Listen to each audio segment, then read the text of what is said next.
Hey, how you doing? This is SEIJIHITO here to bring you another live stream. So here we are. Here we are. They say FBA is the problem. So we're going right back again with the very same Haitian woman who decided that she wanted to cause problems and situations directly with FBA by questioning and asking specifically what it is that we have and what it is that we don't have.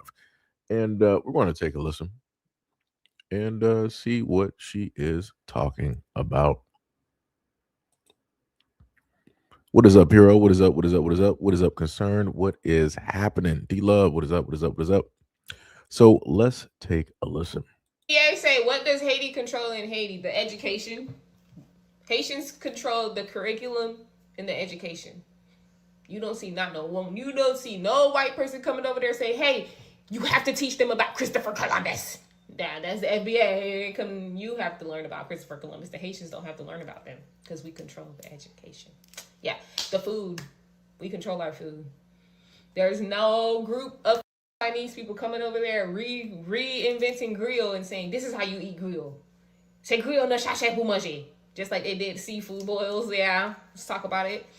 Y'all let a whole group of a whole another nation come into your land and reclassify how y'all eat seafood. Y'all wasn't eating seafood in no boil. No, y'all wasn't that. Y'all let them come over and take over the food. So y'all have control over that. I don't have control over any of the media. Even the rappers, y'all's actors, y'all's big figures are control opposition by who? White man.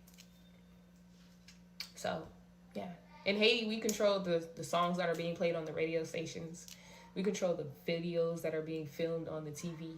We control that. The Haitians control that. There's not no group of white people that's coming into Haiti and saying, "You only are allowed to watch Christian networks on here." No, they only doing that in America. To you, FBA, not the Haitians. So yeah, it sounds like we have a few things in control in Haiti, to me. And then seeing how I was able to successfully establish my, waste business that I'm funding in Haiti, and I'm a Haitian. So seems like we control quite a bit. And then not only that, it's Haitians on the Haitian money too. So that's our money in our land because we control that big. Ain't no white people on our money because we control that. So yeah, suck out your mother. If you thought y'all thought what? Suck out your mother, bitch. Because what y'all thought? I answered the question. So FBA, what do y'all control in America? Nothing. I'm gonna answer it for y'all because y'all couldn't answer it in the video. Nothing.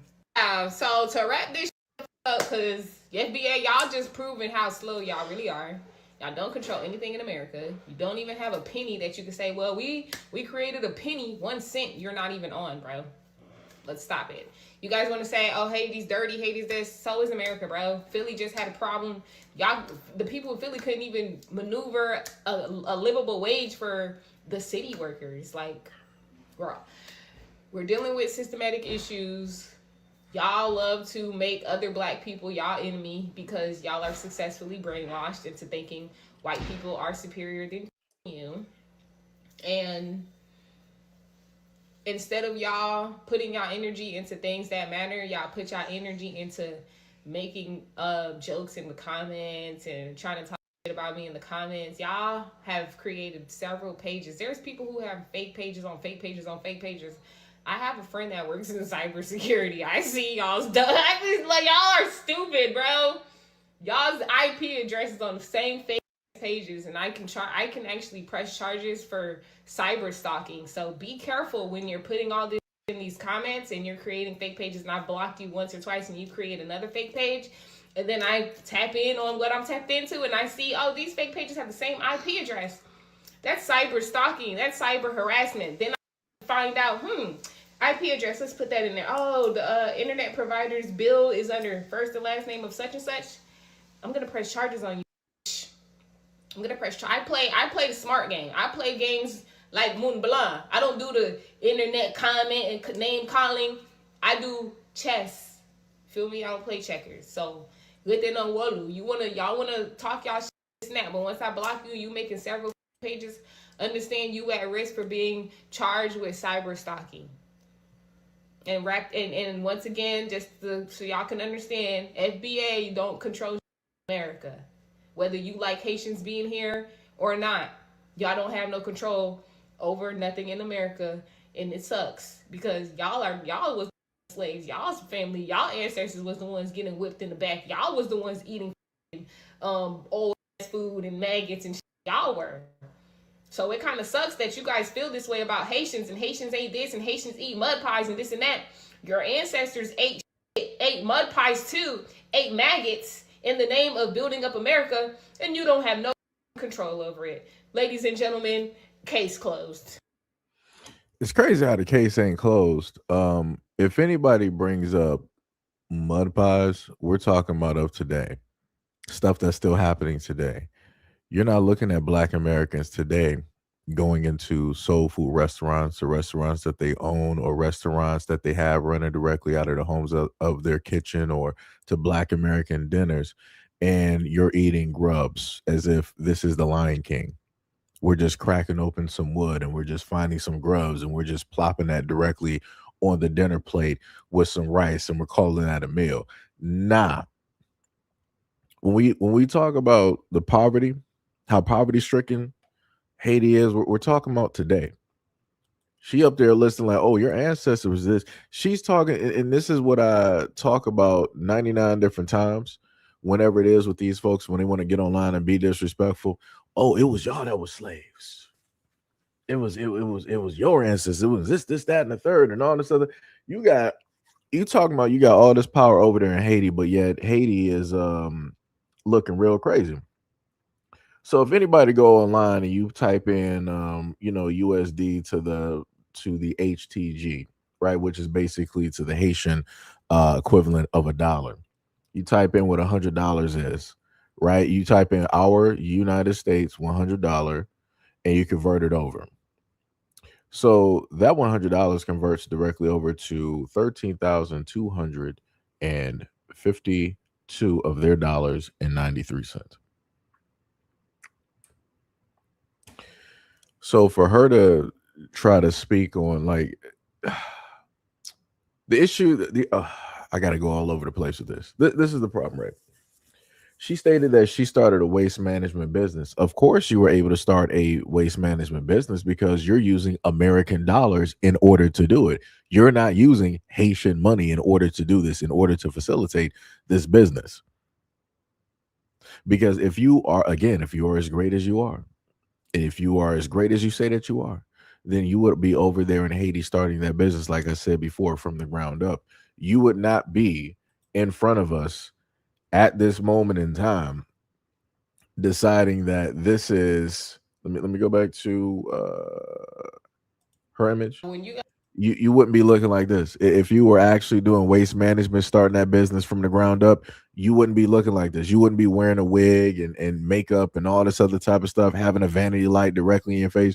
You'll be out there in the mud. You'll be out there in the dirt, in the soil. You'll be out there actually cleaning up. You wouldn't have time to have long fingernails. You wouldn't be able to have time doing all of this. And to put this in perspective for uh, some other folks, and the reasons why I sit up there and say, that everybody who looks like you is not you. I gotta go directly to this image. I gotta actually place the image directly up because again, I gotta showcase the disrespect that these folks pull up to the scene with. Because, like I said, as a Black American, I wouldn't have nothing to say if people wasn't talking directly about my people or towards my people in this type of way. Again, being disrespectful, knowing the fact of the many doors that we had to basically break down, go directly through, the many doors that were shut directly in our faces, the amount of buildings that were closed and walled directly off so that we cannot specifically get directly into them. This is the image that she had directly up there on one of her other videos. She said, enjoying my Haitian culture in America. Again, like I said before, she's not in Haiti. In a Black American wig. So for the Black women out there, let me know what is a Black American wig? Because it seems as though that these folks out here um, who masquerade and cosplay as you, they come directly online and they start making jabs. Again, she wanted to specifically speak about the whole of Black Americans when she wants to make her videos. But when she wants to showcase herself, she's like, hey, I'm up here in America rocking my Black American wig. Black women, what is a Black American wig? I've never heard of that before. I've never seen that at any beauty supply store in existence. A Black American, I've never a Black American wig. And then she wanted to go with the cuz, again, making a mockery of the way that Black Americans speak. FBA don't control nothing and can't remove me. This is why I try to tell a lot of Black women out here that I get that, the whole thing of a sisterhood and trying to ally yourself with other women, or as people like to say, persons of color or women of color. But this is what that gets you. Because at the moment in time they want to be disrespectful, they're going to come directly after you and they're going to showcase that disrespect while cosplaying and dressing just like you and making videos and profiting off of the disrespect. Because like I said, this is crazy to me. That's 1,000% crazy to pull up to the scene and you decide that that's how you want to be, right? So I put both of these videos together. So you got her in the top video dancing to her music or whatnot or whatever, right? With the wig directly on. Again, blonde is all get out, not her natural hair at all. Crazy work. And then on top of that, you see her trying to show off her point of view. She said owning more land than foundational Black Americans. And no, she's Haitian, and this is how she wants to go out here moving. So what? Haitians and other immigrants own more land than the Black Americans ever have had historically. I'm not sure where y'all got this narrative from. Even right now, even taking away history, you got Black Americans that own building structures. Do you understand what I'm saying? They own multiple homes. They own complexes. Right? You got Black folks down south. Whatever she's showing off, you got Black folks down south. They got way more. Like I said, they got farms. They got ranches. You understand what I'm saying? You know, and it's crazy to me that they want to pull up online and this is how they want to act, but they can never do this back home. As I stated before, this is the type of disrespect that Black Americans go directly through when it deals with these folks pulling up online. And then people want to get mad at us when we have a response when it deals with these people. And they figure that our response is being disrespectful. No, our response is not disrespectful. People deciding that they want to do this. You want to cosplay as a Black American woman in America and you want to say that you're wearing a Black American wig. Why are you not rolling around with your natural hair? Like I said before, when it deals with Black American women and in American society, there's a reason. When it deals, she said that she's a Haitian woman. What is your reason to be in America wearing a wig? You never suffered through or went through any type of oppression that would have forced you to do this. You've never had to historically go through the same things that Black American women have had to go through when it deals with their hair having to either cover it up because it brought too much attention, and then once that was put directly into a law, they had to basically uncover their a whole back and forth type of thing that was going on, with Black women. You didn't have to go through that because you said that y'all own Haiti, y'all run Haiti, you are the government, you are the people, you are the education, all of these things. So you're not really going to see Haitians oppress other Haitians when it deals with their hair. So again, I'm just trying to figure out why would you be out here wearing a wig? That's all I'm saying. But like I said, it's great. Kudos to you. You started up a business and you're trying to do something for your country, but you need to make it very clear that the reason that you were able to start this business and that you have this business is because of the United States dollars that you are able to make at this current moment in time. Because if you were back in Haiti trying to start this business, it wouldn't have been flying. It wouldn't have been happening. On top of the amount of gang activity that's going on and the tolls that are placed around Haiti, which inconveniences a lot of things. Like I said, we covered this thing. We covered this 2, 3, 4 live streams ago. How the gangs in the areas put up these tolls in order to extort money from the governments, from the people, and from the healthcare, if they even still have the hospitals to and from and all this other type of stuff. And that's why they had to create mobile hospitals to actually venture and go directly to the people, because one of the main hospitals that they had directly there was pretty much set on fire, set ablaze back in 2025. And I'm like, if anything, if you really wanted to have an effect, you can take those American dollars and actually build up a hospital in Haiti. But you're not going to do that, though. Not going to do that. But like you said before, you are a very proud Haitian, but you're proud, only so proud when you're in the United States. Some crazy work. They're insulting the Haitians and saying, you guys still have to pay France for reparations for your freedom. Is that basically saying we would rather be slaves and not have to pay fiat currency and not have our freedom than pay for our freedom and be free? Basically, y'all saying y'all rather be slaves and not have to pay for freedom than have fought and be free and have to pay fiat currency, which is fake, for y'all's freedom. It's basically what y'all saying. When y'all throw that insult out there, that's what y'all's interpreting that as. So just keep that in mind when y'all throw y'all insults out there. That's the interpretation. Y'all much rather have been slaves. Y'all happily slaves. Okay. And as far as like all that fleeing, you flee, you flee, you flee. Did you guys forget there was propaganda for coming to America, land of the free, land of opportunity? They've had advertisements asking immigrants to come to America, advertising it. Oh, you're gonna get this, you're gonna get housing, you're gonna get this, you're gonna get that. They offered that shit. A lot of you motherfuckers seem to have forgotten about propaganda. That shit on the news. They had it was in the newspaper. It was in magazines. That shit was hung up everywhere, grocery stores, all that shit. All you fled your country. They was asking to come here. They was giving incentives to come here. That's not the case with me because I was born in America, but my ancestors that got here that allowed me to be able to be born. No, you mean your parents.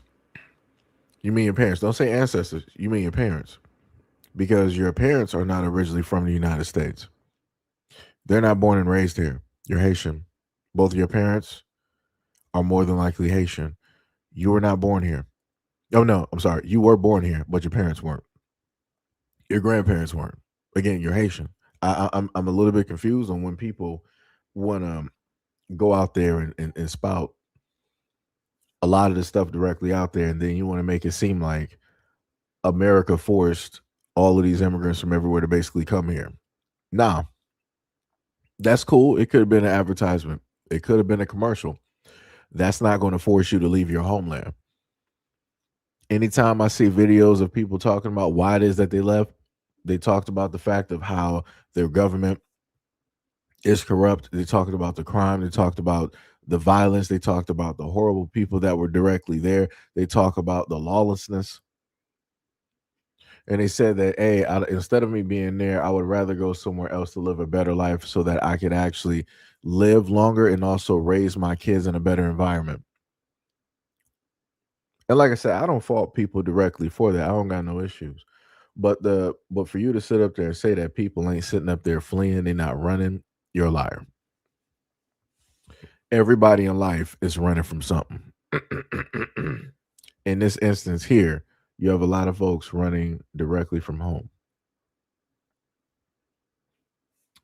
Well, let's continue. In America, they came over here on incentive because we lived great in Haiti. It was an incentive, so it was like let's go see. We lived great in Haiti? Huh?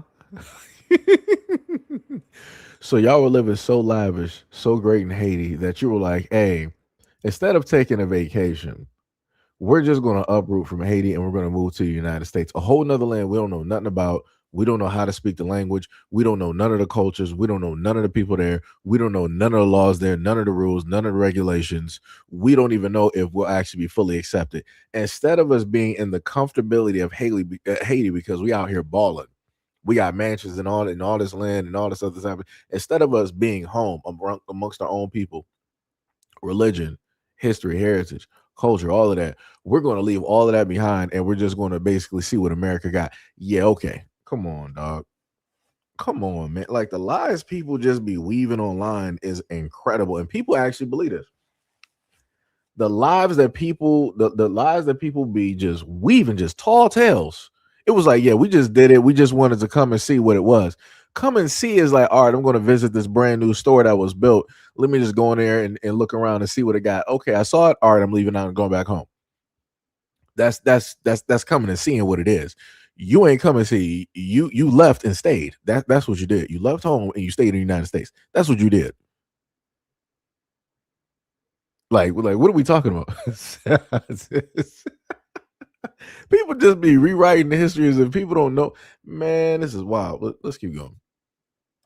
What they talking about? That was a lot of people's situation. These Haitians that you see doing well and they living good like that, them the ones that had money back home. They was propaganda that came in America and they said, well, let's see what it's doing. You had to have money to be coming over here.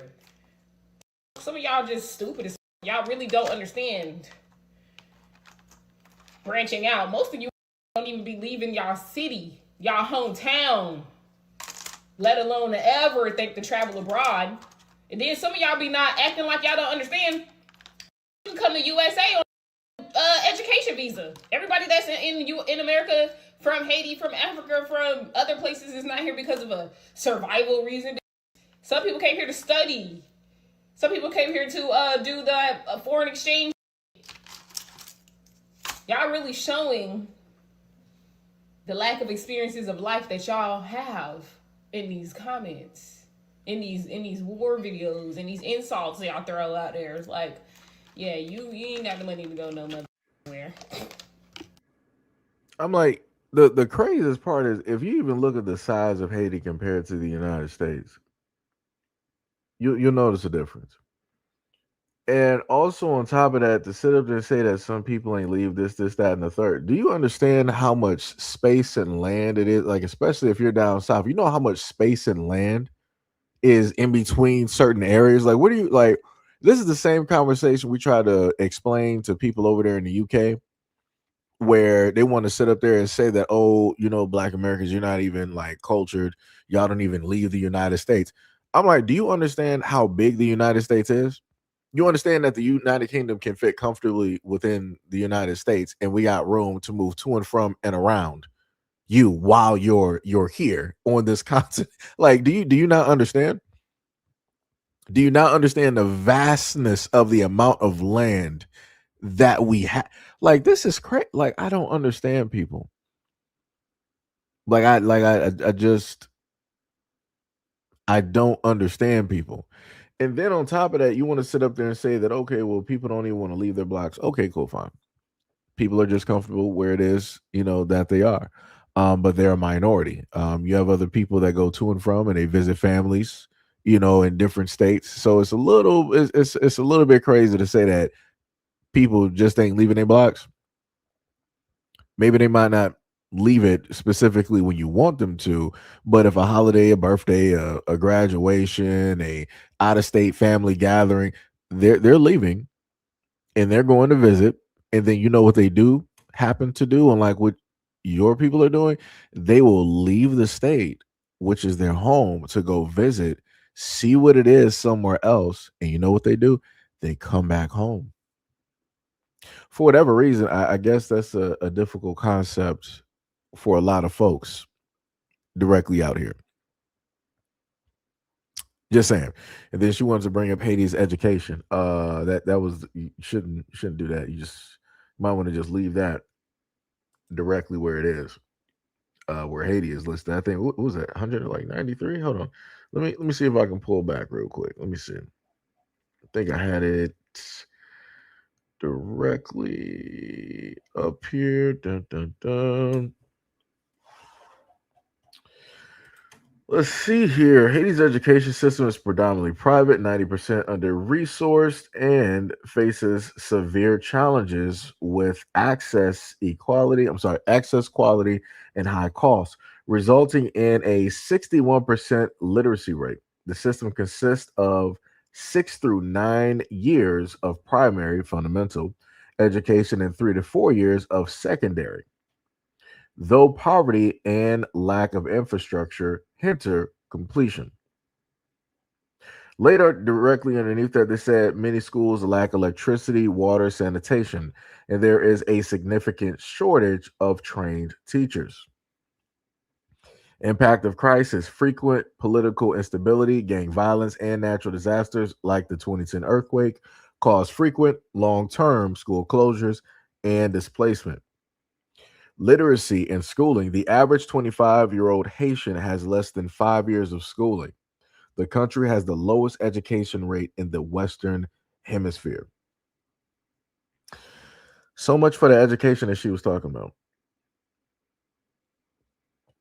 So much for that education. Let me just place this directly in front of y'all, because like I said before, it's amazing to me when folks pull up to the scene and they want to talk about the amount of ownership that they have, but then that ownership adds up to pretty much nothing. It's crazy. Somebody said that Singapore and Japan aren't coming to the United States like that. Who said that they were? How are you moving a goalpost? But because you want to move the goalpost, I have no problem. When you look at a lot of these Asian countries, they're suffering from a decline in birth rate so severe that they're pretty much going to eradicate themselves. In a lot of these places, I think it was, what was it, South Korea, one of these years coming up, or it might have already passed, it was going to be the first year that they were not going to have, let's say, like a pre-K or a Head Start type of class, basically meaning that brand new kids coming into the life, they were not going to be in school. That's a problem. Having countries selling more adult diapers than child diapers, that's a problem. When you got in these Asian countries, the Asian man and the Asian woman don't even want to really be with one another, so much so that the population is declining. That is a problem. I'm not worried about Asians coming to the United States. The Asians have a lot of problems and issues that they need to worry about versus coming over here. They need to fix a lot of relationship wise, spirituality and all. They need to fix a lot of this stuff directly over there. And then on top of that, since you wanted to bring up, because I think you might have mentioned like the Japanese. Yeah, you said Japan. Japan has a problem with allowing Africans to come directly over.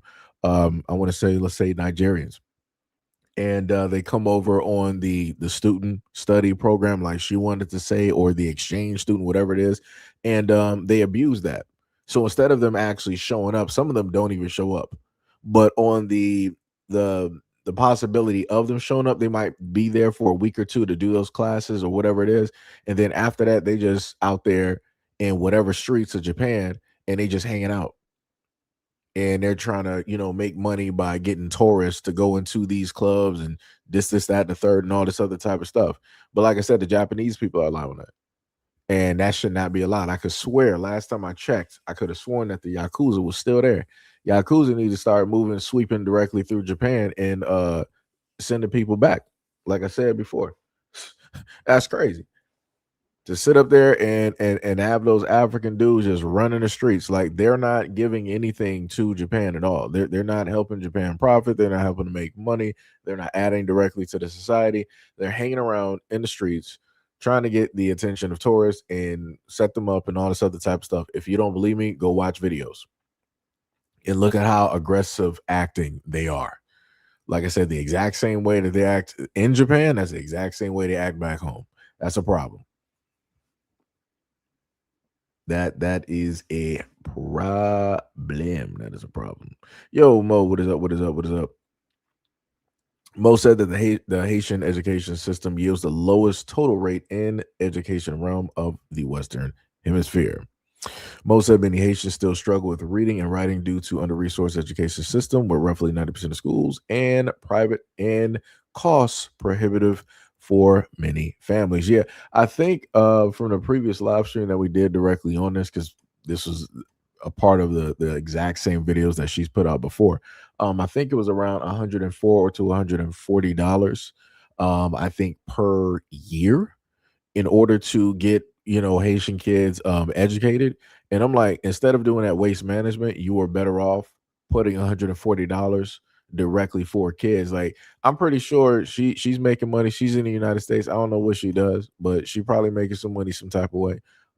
She could have easily put up some money real quick so that she could help to educate a lot of those kids in Haiti, and probably also helped to get some proper teachers in there to teach those kids as well. But like I said before, people like to pick and choose the stuff that they do. Hey, what is up, Gail? What is up, Gail? What is going on? Um, Shout out to Graham. What is up? What is up? You said Black Americans travel more than any do. They forget that we have more wealth than all of their ish stool nations combined. What is up, Ali? What is going on? What is going on? What is up, Miss Berger? What is going on? Hello, Sham. Sham said all of these years of legalized ABs and XYZ, all of their female population did them in. Gail said adult diapers yummy. That's crazy. Unusual said I need to go over and repopulate. That's crazy. Sham said, you go to Europe and places like Britain, got to close down thousands of schools now because the child population dwindled down badly due to infertility. It'd be like that. Lovely, what is up? You said she can't. Wait, wait, wait. You said she can't, and comparing a handful of immigrants to Black Americans who pioneer everything that allowed them to come to America. Graham said, when the sun goes down, they out there living like the pioneer woman, burning candles, but they have the nerve to come for our intelligence. That's cold blooded. Um, it was it Somalia, and you said that AB rates in India, Russia, and China is ridiculous. Lavish, what is up? You said I've been here for 20 minutes and still don't understand what you're talking about. It'd be like that. It'd be like that. It'd be like that. You say you've been here for like 20 minutes and the stream only be going for like 32. That's wild. That is wild. But like I said, it'd be like that though. We'll probably continue on the videos, and maybe you'll get what's happening. Chris said, oh yeah, going over the information. Got you. Chris said, yes, the Yakuza were there when I was stationed in Tokyo a few years ago. Yeah, I know and understand from some videos on YouTube that over there in Japan, the Yakuza, they do, some type of parades and all this other type of stuff. I'm like, yo, if y'all really around, y'all really that deep, I'm like, yo, get them up out of there. Because they're gonna end up jacking up the whole situation. Like, yo, it's like I said, people learn.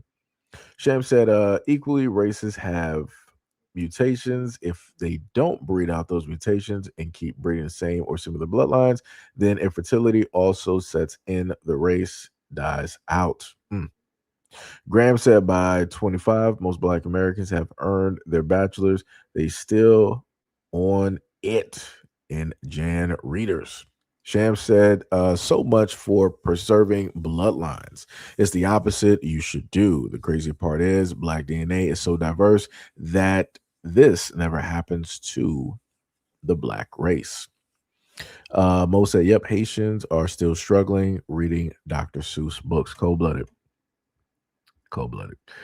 Somali said Japan's foreign population is 3%, and they're already fed up with the immigrant. Yeah, like I said before, at one point in time when I looked at videos dealing with Japan, you had the Japanese saying that they did not like the foreigners coming there, specifically talking about Americans, white folks, or Europeans, because they would all, act a certain type of way and do this and do that. I've heard this from variety of countries, right? When they decide to make videos and be honest about how it is that they feel about Americans. They say Americans, but they're specifically meaning white Americans. Because what's the main thing that people always say? Oh, Black folks don't travel, Black folks don't got money. So if we're going by that logic that Black people are poor, we don't travel, we don't got money, the only people that travel and give America a bad look would be white Americans. Just saying. Just got to point out the obvious. If I'm following other people's logic, just saying. So first it started with them, and then the Japanese allowed the Africans to pull directly up to the scene and be directly over there. And now you got, all of this stuff, going on. Like I said, it's not going to be a great look. It's not going to be a great look. It's crazy. Chris said, I respect how you read the comments. I mean, yeah, I try to go through the comments because I know people come, directly in and out. And people have stuff to potentially add to the conversation or whatnot or whatever. But also I try to read the comments as I can if I'm on time. A lot of times you can ask some of my moderators, they get on me a lot. I'm usually like 5, 10, 20, 25 an hour behind when it deals with a lot of comments because I get tunnel vision and I'm focused specifically on video. So, you know. Sham said that what they too hands on with the geishas. White Americans is entitled and aggressive. Somalia said under Biden, 5% of Haitian population flooded America. Somalia also said anchor baby Johnny Somali gives Americans a bad. No, no, no, no, no, no.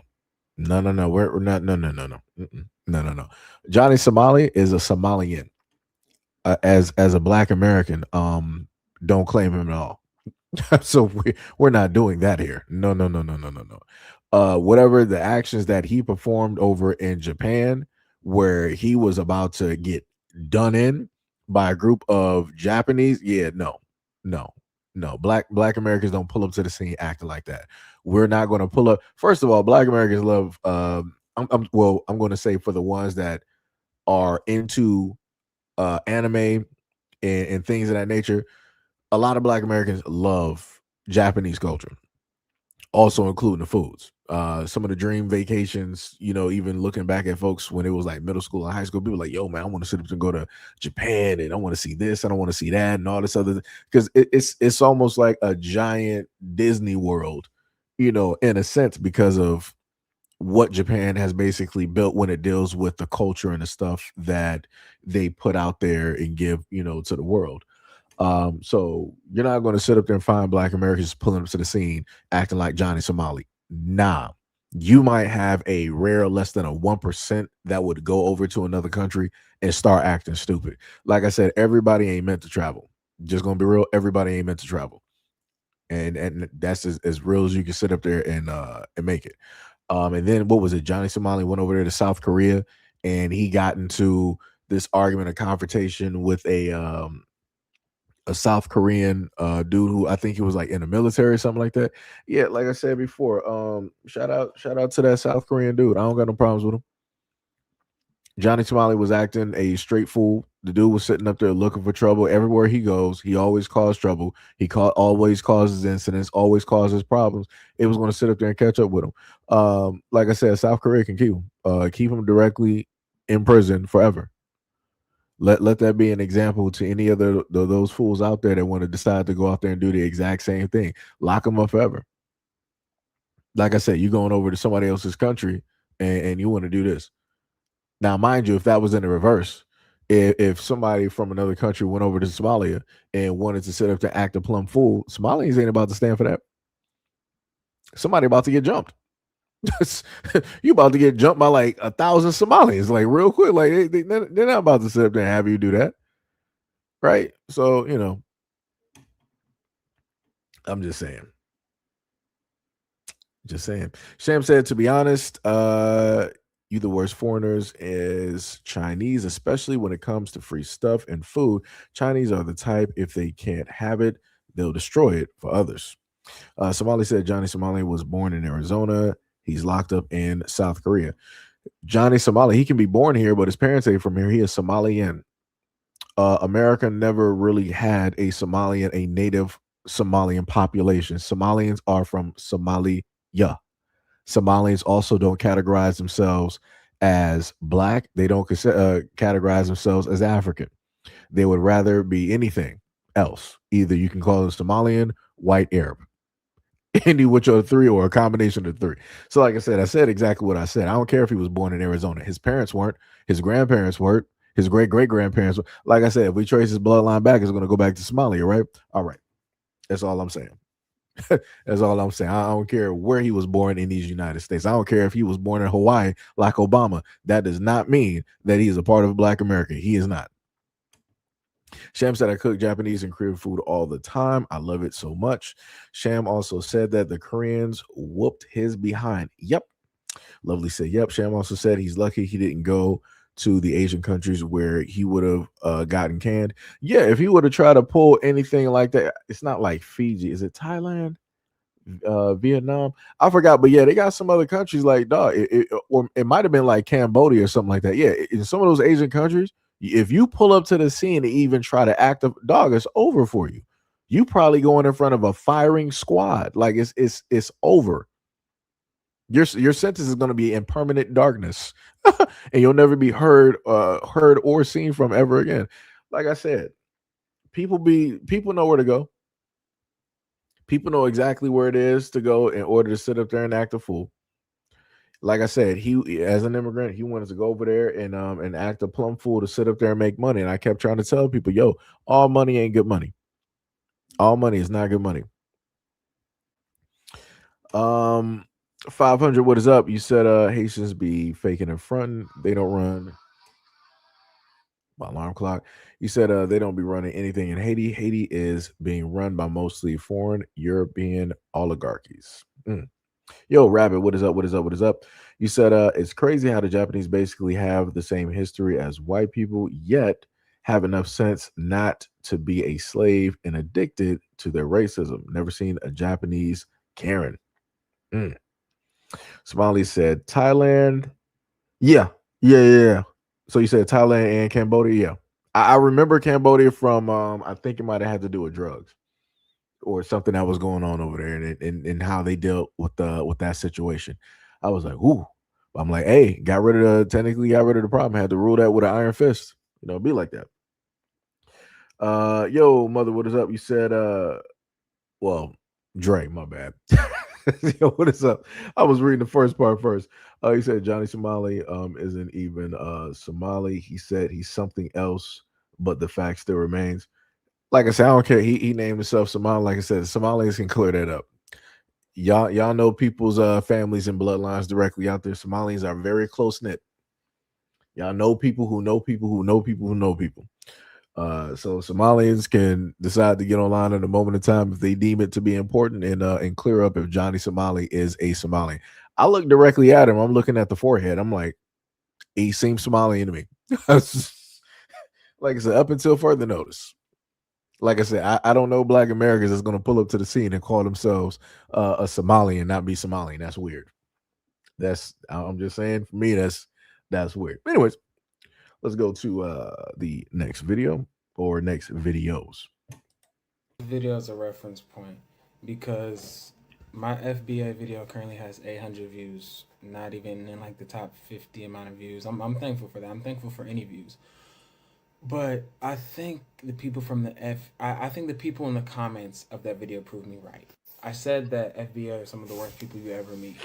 And as soon as I say that and then I give them the facts, they start to attack my character, make fun of me, and say bootleg conspiracy theories in the comments.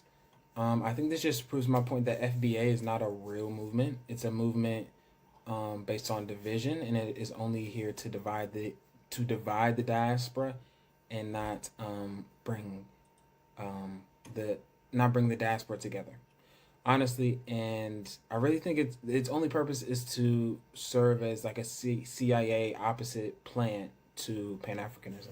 To me, Pan Africanism brings together the diaspora and people who are black, and I think that FBA is doing the opposite of that right now, especially in the comments. They're just attacking my character and making fun of me and giving me bootleg conspiracy theories because I said that FBA is not a real movement. And it isn't a real movement. I don't think it's a real movement. I don't think it'll ever be a real movement. It's just a movement that creates division.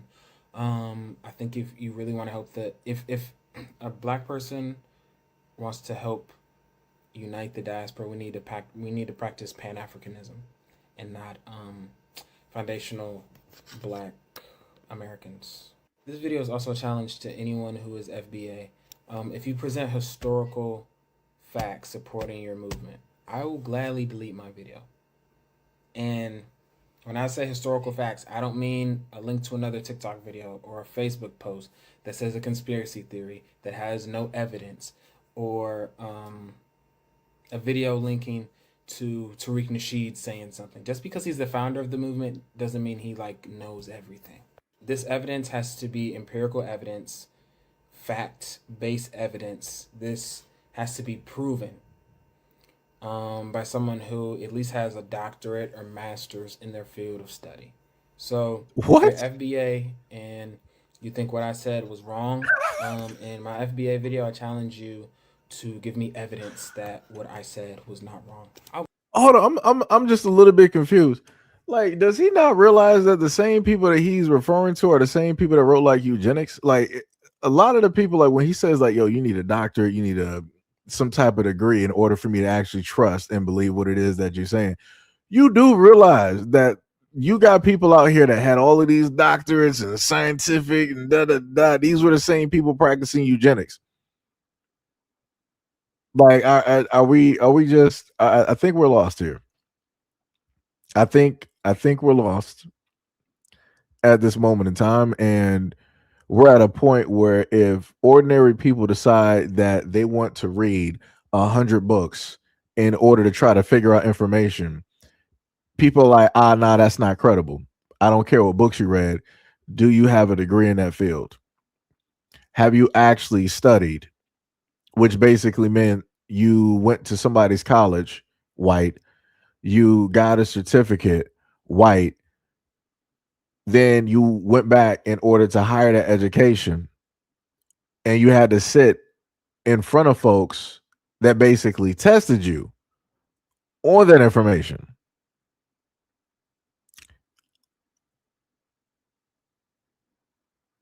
I'm So if black Americans basically say something, everybody else is like, I don't have to disprove specifically what it is that you're saying. I could just say that I disagree with you because UFBAs is this, that, and the third. But what I will do is that UFBAs are now put to task to prove to me, to make me a believer. It is up to FBAs to make me a believer in what it is that you're saying. That don't make any type of sense. That's like me going into a church and telling them that, like, yo, you got to make me believe in whatever God that you pray to. That don't make no sense. Why am I going to put the church directly to task? Why would that be their specific job to do? Because I told them to? That doesn't make any type of sense. I'm pretty sure they got other issues and things that they should be actually worried about versus if I'm going to believe in them or not. And I see this in a lot of these videos where a lot of these people want to be like, FBA is this, that, and the third. I don't believe it, but if you FBA is if you really have the information and know about it, then send me your greatest scholars. Send me your folks with the doctorates and this, that, and the third, so that they can give me proof. But I'm like, who are you? At the end of who are you at the end of the day that we would need to do that directly for? If you don't believe, you don't believe. That's usually how it works, even with any religion or with anything. Or let's say if a person is popular, if you yourself don't like the person and you don't believe that the person is popular, so in your mind they're not popular, why should anybody else have to prove or let you know why that person is popular? Like I said, a lot of people could be focused on a lot of other things, but obviously the content that people normally do ain't really popping. So they decide to put and throw their hat directly in this ring so that they can get some light. Like he said before, he was like, "Yo, that video, it got a whole bunch of views and this, that, and the third, and I'm thankful for the views and or whatever little views and all this other type of stuff." And yeah, which basically means the original content that you were making putting on TikTok wasn't going nowhere. This was the conversation. You put FBA directly in there. You put Black American directly in there. Automatically, here you go. You got views. You got a conversation. It's like, yo, this is wild. This is completely wild. And he's young enough. I'm sitting up there looking at his room. He's young enough to do research if he really wanted to. If he actually wanted to learn something, he could actually do it himself as a young man, but he don't want to do that. That is wild. Jesus, sweet mother of Christ. This is where we are. But let's continue. Gladly delete my video if someone gives me real concrete evidence that FBA is a great movement. Okay? Thank you.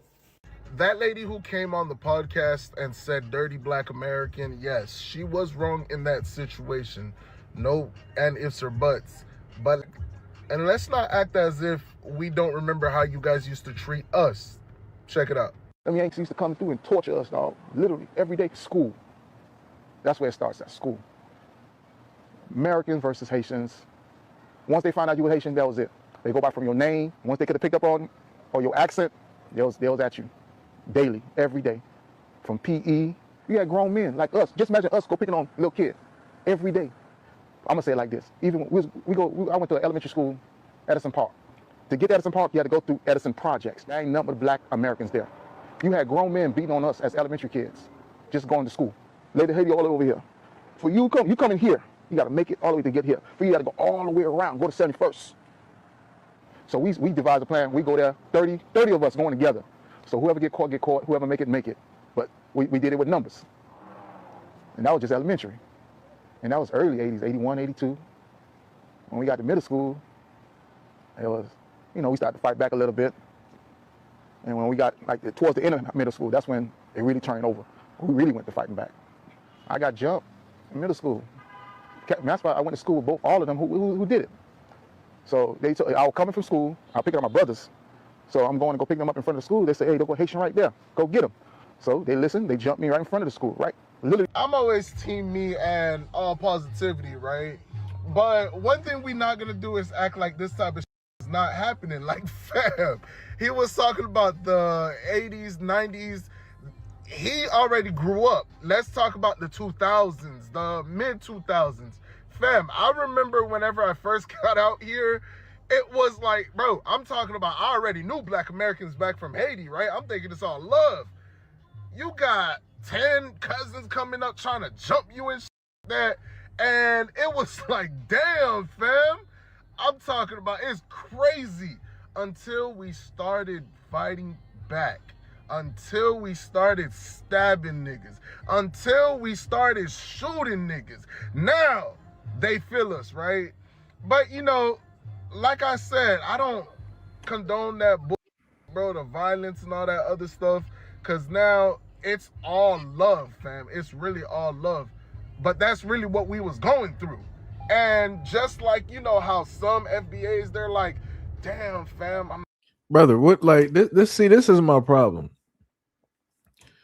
That at first that dusty looking fellow that was talking with the all black, had the scarf or whatever around his neck. I'm like, dog, it looked like you just came off the boat. I'm just gonna be real. I'm like, dog, all of your clothes, like, it's looking real faded. I'm like, I don't know what's happening. I don't know if you went to like a thrift store. I don't know if those are hand-me-downs. I don't know what's happening, but that's 1000% looking crazy. But then you sit up here talking about y'all was getting like jumped and all this. I'm like, but we're okay. So let's be very specific, right? Were y'all in like gang areas? Because it's crazy when people want to just blatantly state that, oh yeah, black Americans, they was just out there like, anybody that's an immigrant, they always just jumping us and picking us up, and they just doing stuff directly to us. We just minding our business. We just minding our business, trying to get our education. Were you in gang areas? Because for whatever reason, people never seem to spot that out. If you were in gang areas, then it's going to make sense if some things is basically happening. Like I said, not condoning it, not saying that it's right. But again, if you are in certain areas, then you are to assume that things are going to happen at a certain moment in time. Because just being me as growing up as a black American, I seen people get jumped. I seen other black students get jumped. So it's like, what are we talking about? You acting like this is something very specific to you. Like I uniquely remember, and shout out to my Detroit folks, and I tell this story quite a bit throughout the years.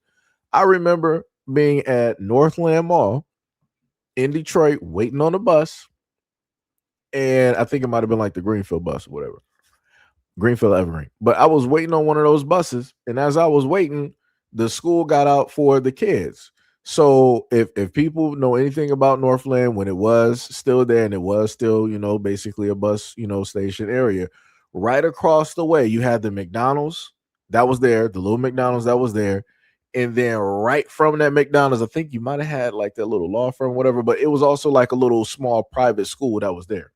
So the kids, they would either have I think the white with the black pants or the yellow with the brown pants, and one of those configurations, with the private school attire. Some kid went around a few of the city buses that were sitting there and taking their break. I looked under the bus. I saw him first. I saw him in the front of the bus, was clearly able to see him. Clothes were completely clean. See him walk around the bus. Couldn't see his body, couldn't see the body of the other kids, but you saw his feet walking.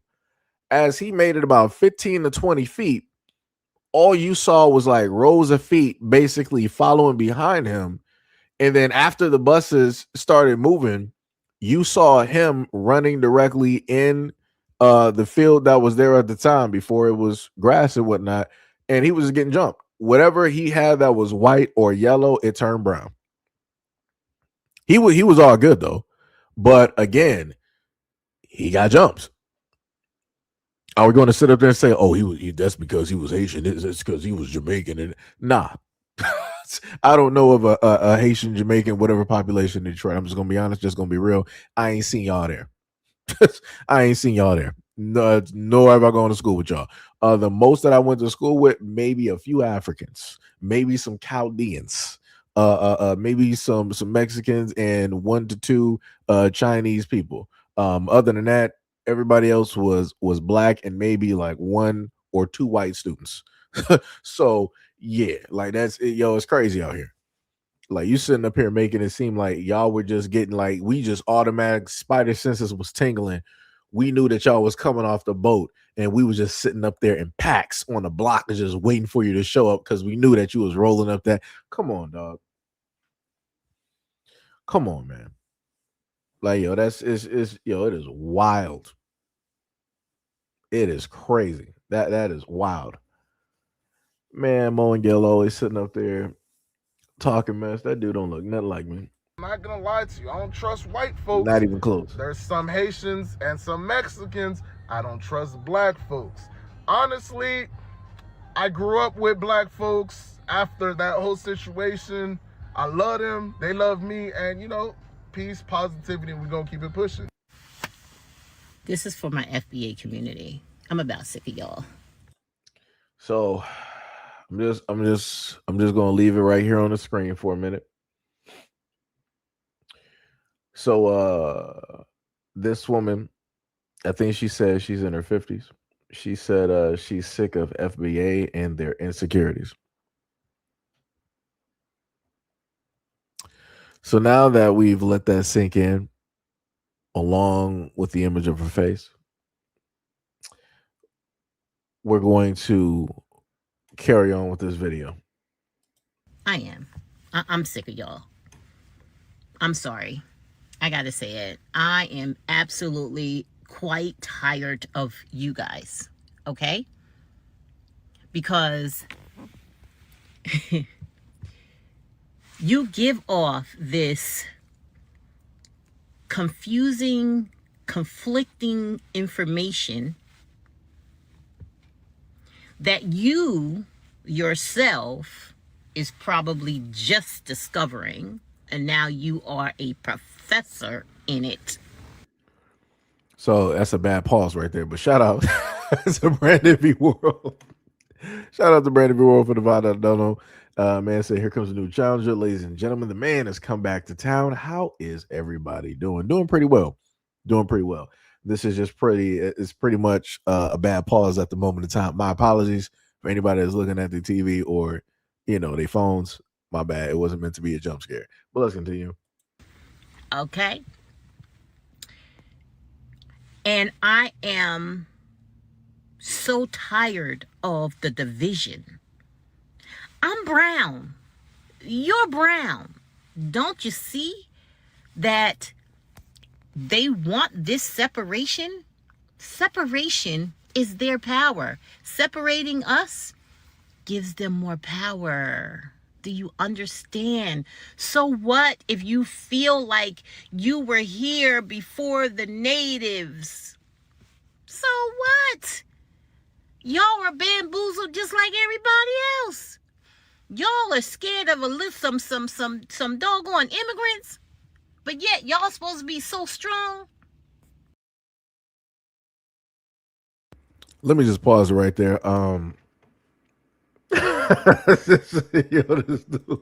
Shout out to Brandon World for the dono, for the final dono episode. This man said, Gail, not all black guys with glasses look like. That's facts.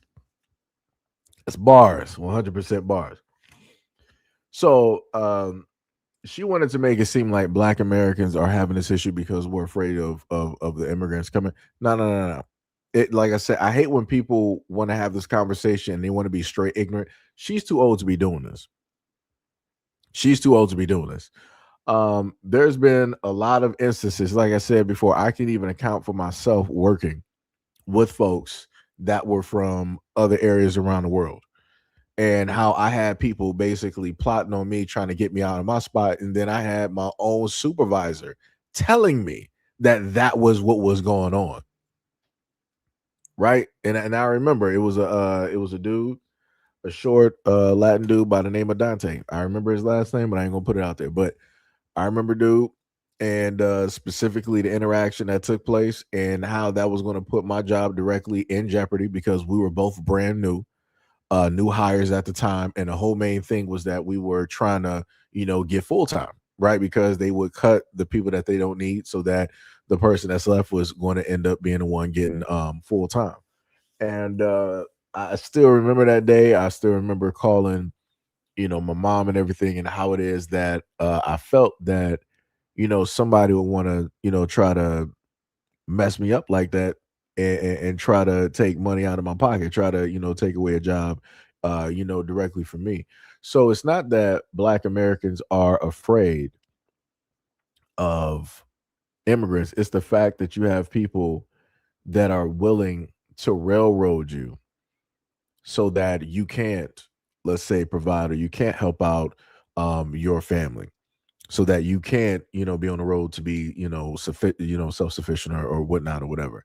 Like, you have a lot of people that would do a lot of underhanded things. Like I said, I gave people a video about several live streams ago, where there was a guy speaking on behalf of a guy that he knew, which was his friend, and how he stated that his friend was crying to him because these guys, these African guys, were trying to railroad him, and they were trying to make his job, basically take his job by going to the white supervisor, not understanding that the guy that they're trying to take the job from has a long relationship with the white guy there. Like, he's known that dude and been working that job for years. But here you got these Africans coming directly over here, and they're like, oh, we might not like each other, but we're going to team up against this black American to get him directly up out of here so that we can get one of our own people in the seat. So, like I said, I hate when folks want to pull up to the scene and they want to make it seem like, oh, it's because black Americans, they're hateful, they're xenophobic, they're the same as their oppressor, this, that, and the third. Nah. People just don't want to look at what it really is and how it is that people are moving out here. Everybody else magically want to seem like they're just innocent, like they're angels. And again, black Americans are the problem. Black Americans are the issue. It's some crazy work. Like I said, she too old to be doing this. We were here first, and I'm like, okay, but they conquered y'all just like they conquered everybody else. Hello? Y'all ended up on them damn plantations too, or reservations, one or the other. Y'all didn't come out unscathed. Okay? So if you were here before the natives, or when Columbus set foot on this land, it doesn't matter. It doesn't matter. Because when those papers were formed in 1776, you were not freaking included. Okay? You weren't included. The formation of this country did not include you.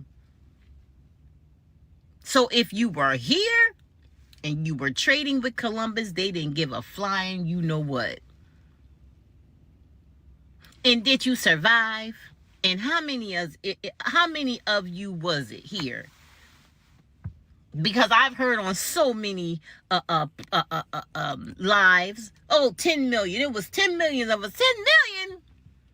Bitch, we should be 100 million deep at this point. Because with that 10 million and the hundreds of thousands they brought over here, or was it 3 million they brought over here, we should be deep up in this piece. So I just want to remind people that there was a lot of exterminating that's going on throughout the years, and it doesn't take a long time for people to do stuff. Remember, we're dealing with the same people that killed off, wasn't it the buffalo or something like that? It was something that they said and killed off here. That let me see on let me see if I can get that. It was the bison. I think it was. Yeah, yeah. Historical photo of mountain of bison skulls documents animals on the brink of extinction. So let me just go back to this photo because she makes it seem like, hey, if it was this certain number, then the population it should have just been booming. Nah, you got some people that are very great at exterminating things. You got people that are very great at keeping populations at a certain amount. Like I said, you got to sit up there and explain and look at the fact that Black Americans have been what, like 13-14% of the population for how long now? But everybody else's population, has been moving around. And I'm like, nobody finds that to be weird. We can always have the discussion like, oh, there's so many black kids out here without a father, and this, that, and the third. If there's so many black kids out here, why is the population always so low? Why is the population pretty much staying stagnant? Like, we have the most consistent population staying at just a certain number for decades. And I'm like, nobody finds that to be odd, but everybody's population can move around. But she want to pull up to the scene and make it seem like, well, if it was 10 million of us, then we should have been basically number one, and this, that, and the third. Did you forget the fact of the burning of the cities, the bombings that sat up there and took place, the flooding that happened of areas? Did you forget about the experimentation, such as poisoning people's blood, giving them syphilis, and a variety of things that took place directly within that? All of these historical things, not to mention the hunting or the hunting parties that they had, not to mention the times that people would have these picnic, quote unquote, gatherings, or using folks as alligator bait. A variety of things took place. So if we're dealing with the exact same people that's standing on the bones of bisons, what does that then also tell you when it deals with Black Americans and what can basically happen with a population? Like I said, she too old to be doing this. Not be worried about immigrants. Y'all worried about immigrants. Oh, the immigrants taking over there. But we strong, right? We're the most powerful people, right? Why y'all afraid of some immigrants? Why? What's your fear at this point? The same fear that the white folks have of us? What is your fear exactly? Because the immigrants are now coming over and taking over the jobs that we used to do? Because trust me, we were the migrant workers. We did those jobs up to the 70s. We're not talking about those jobs, clown. We're talking about the standard issue jobs that are here and how it is that they can come directly over here and undercut us because America looks at them as cheap labor because they don't have to specifically pay them, and they're fine with it. While you have Black Americans that have lived the American dream, they were like, hey, you go through middle school and high school and you pass with flying colors, we got you. We did that. And what did they do to those factory jobs that a lot of Black men were sitting up there doing? They got rid of those out of the Black community. So then they were like, okay, Black people, we got you, we got you, got you. So you go through high school, you pass, and then you go directly into college. We got you. So then what started happening? They were like, we're not going to really hire Black people per se. We're going to pull over these more qualified immigrants from like India and all these other places. Better yet, we might not even do that. We're going to now start outsourcing jobs. So when we did it the other way, when it dealt with high school, you got rid of the jobs and you were outsourcing in the 2000s. When you go back, like I said, go back to the 2000s and look at the factory jobs and how the outsourcing was at 5%, and look at where it is that we're at now with those numbers. So now you deal with people who are college bound and they want to go out there and get these jobs that they were basically promised because they went into these specific fields and got the education in those fields. Now those jobs are also to outsource to people in other countries. Even standard issue jobs like a call center. Anytime if I have to have a problem and I got to make a call, I'm always getting somebody Indian directly on the phone. And I'm like, are they actually based in America, or is this a call center directly over in India?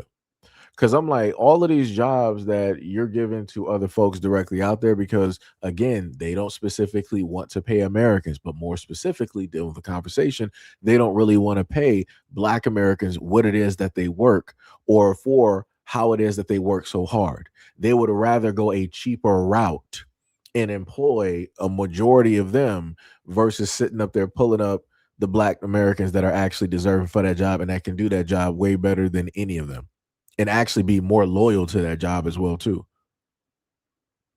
Like I said, it's a whole systematic approach that happens directly with this. But again, she's stating how old that she is. But this is the type of nonsense that is coming directly out of her mouth. It's crazy work. Our parents did those jobs. They was working up and down the East Coast, going from farm to farm to farm, picking and picking and picking, and going from East Coast to West Coast, picking and picking and picking according to the weather. I know. My mom's 90 years old. She could tell you a whole lot of stuff. Okay?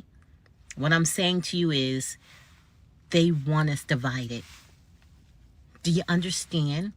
Kevin Roberts of the Heritage Foundation, do you know what his dissertation was on? African American Studies. He think he know us. And they wrote a whole freaking a book about us and how to get rid of us. And y'all falling right in their hands. Y'all falling right in their hands. Why would you want the division? I don't get it. If I say that my mom's bloodline runs through Togo, Africa, by way of Nigeria as well, and I say that's our heritage came from Africa directly, why would that make me different than you? Because you are different, because one of your parents is actually African. You literally said it. You said from Togo, by way or through Nigeria. Your mother is specifically strictly African. Maybe your father is, I don't know. Like I said, because she never mentioned who her father was or whatnot or whatever. Never brought him up, always brought up her mother, and that was it. Ma'am, you're African, that's cool. All we're sitting up there saying is that we are Black Americans. When it deals with our history, when it deals with our heritage, when it deals with our lineage, all of our stuff is here. I don't know why everybody is getting bent out of shape when Black Americans are like, yo, this is everybody else can sit up there and say like, yo, they African, yo, they Zimbabwean, they're from the DR, other folks, they from, South Africa, Nigeria, Libya, whatever else, right? Wherever place, Kenyan, right? Somalia, right? Everybody else can be proud of where it is that they're from and their heritage, and always talking about like, oh, we got a place to go back to, but where are you going to go back to, right? Y'all can do that. But when we sit there and simply say to y'all that we are Black Americans, basically we are Americans. This is us. We are here. This is our home. Y'all get butt hurt. Y'all get bent out of shape for like no reason, which makes no sense. Like I said, it ain't a slight to y'all, but y'all automatically taking it as offensive. And then when we state that directly to y'all, y'all want to say that we're being xenophobic, that we're being hateful, that we want to be anti-African. Who said that? Who said that? We're simply saying what it is that we know ourselves to be, but y'all are trying to sit up there and tell us, no, you're African.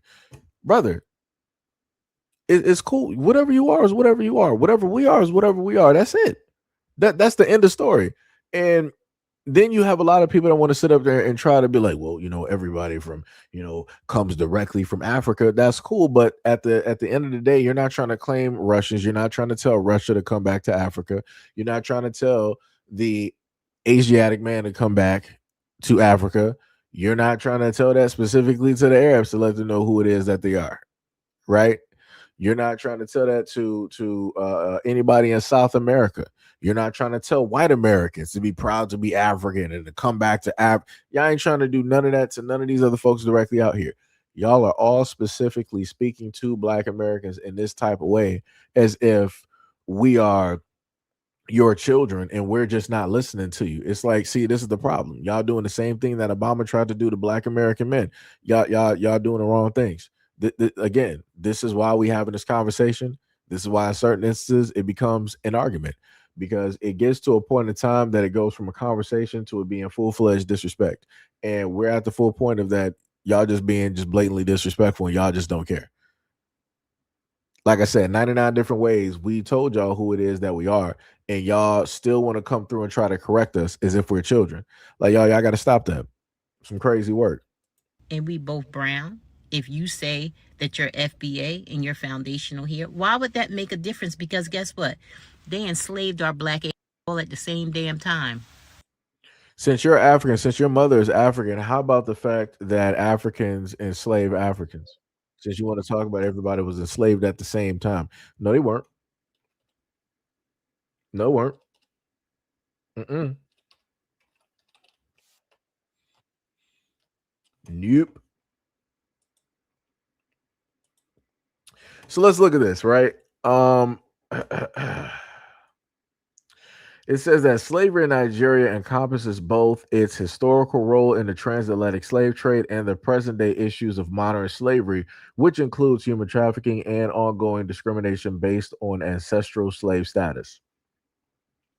They said pre European slavery, various forms of slavery existed within Nigeria's ethnic groups, including the Igbo and the Yoruba, before Europeans' arrival, typically involving war, captives, criminals, and individuals offered as collateral for debt.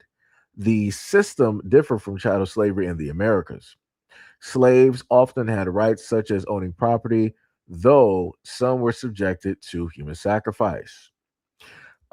Transatlantic slave trade from the 15th to the 19th century. The demand from European traders dramatically increased the scale of slave trade. Coastal Nigerian groups acted as middlemen, trading people captured from the hinterlands, including an estimated 1.5 billion Igbo people, and European goods like weapons and alcohol. Major ports of export included Calabar and Badagry. I might have mispronounced that. It'd be like that. Abolition. Britain officially outlawed the slave trade in 1807 and later abolished the legal status of slavery in these colonies, including Nigeria, in the mid 1880s. However, the practice continued locally in some forms well into the 1940s, as the abolition was a colonial initiative rather than a result of internal indigenous agitation at the time. So, didn't that woman say that she was Nigerian? So your history is just being a slave trader. To be real, your history, your culture is being a slave trader. Like I said, right there. Next, we got modern slavery in Nigeria. Slavery is now illegal in Nigeria, but modern forms persist. In 2023, Global Slavery Index estimated that on any given day in 2021, 1.6 million people were living in modern slavery conditions in Nigeria. Nigeria has the strongest governmental response to modern slavery in Africa relative to its wealth, but significant gaps remain. Human trafficking. Nigeria is a source, transit, and designation country for human trafficking victims. Primarily women and children are trafficked for forced labor and commercial types of exploitation. With Nigeria and internationally to Europe, the Middle East, and North America. So y'all still out here doing this. You still out here doing this, and then you had this old fogey up here talking about, oh, we were all slaves at the same time. Nah, y'all were sitting up there practicing slavery before Europeans even showed up to your shorelines. So it's like, what are you talking about? No, we are not the same. We are not the same. We are not the same. We are not the same. We are not the same. We are not the same.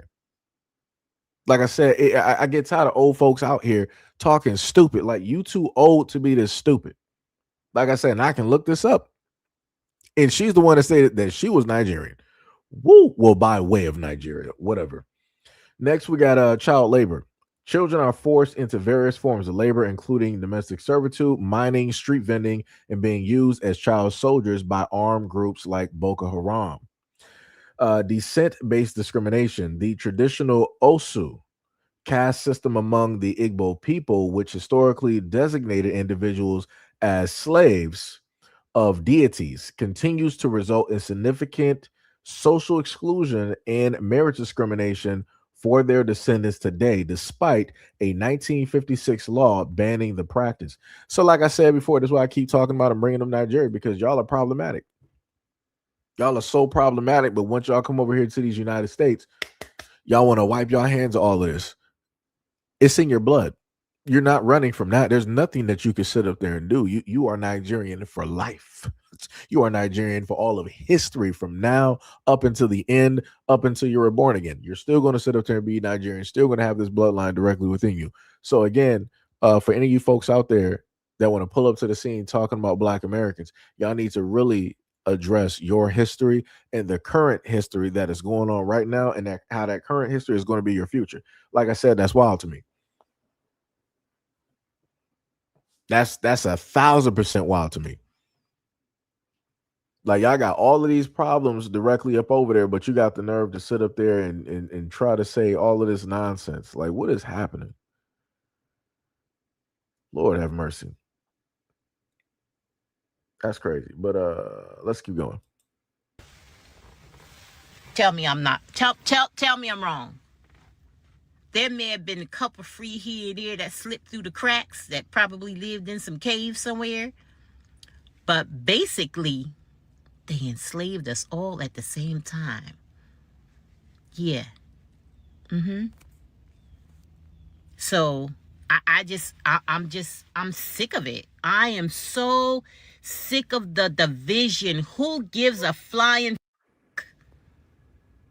if you were here 100 million years ago?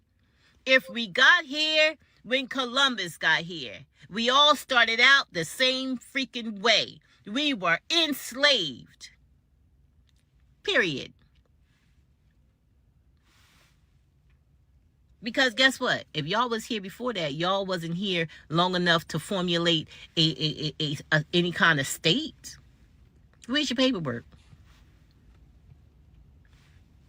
I mean, were you formulating a freaking country? Where's the remnants of the country that you were formed if you was here damn near 10 million years ago? What? 10 million. Where are the cities? Where are the place? No, I made a mistake and cut my mic off. Did this woman just sit up there and said, where are the states and the cities that you formed 10 million years ago? Brother, what are you talking about?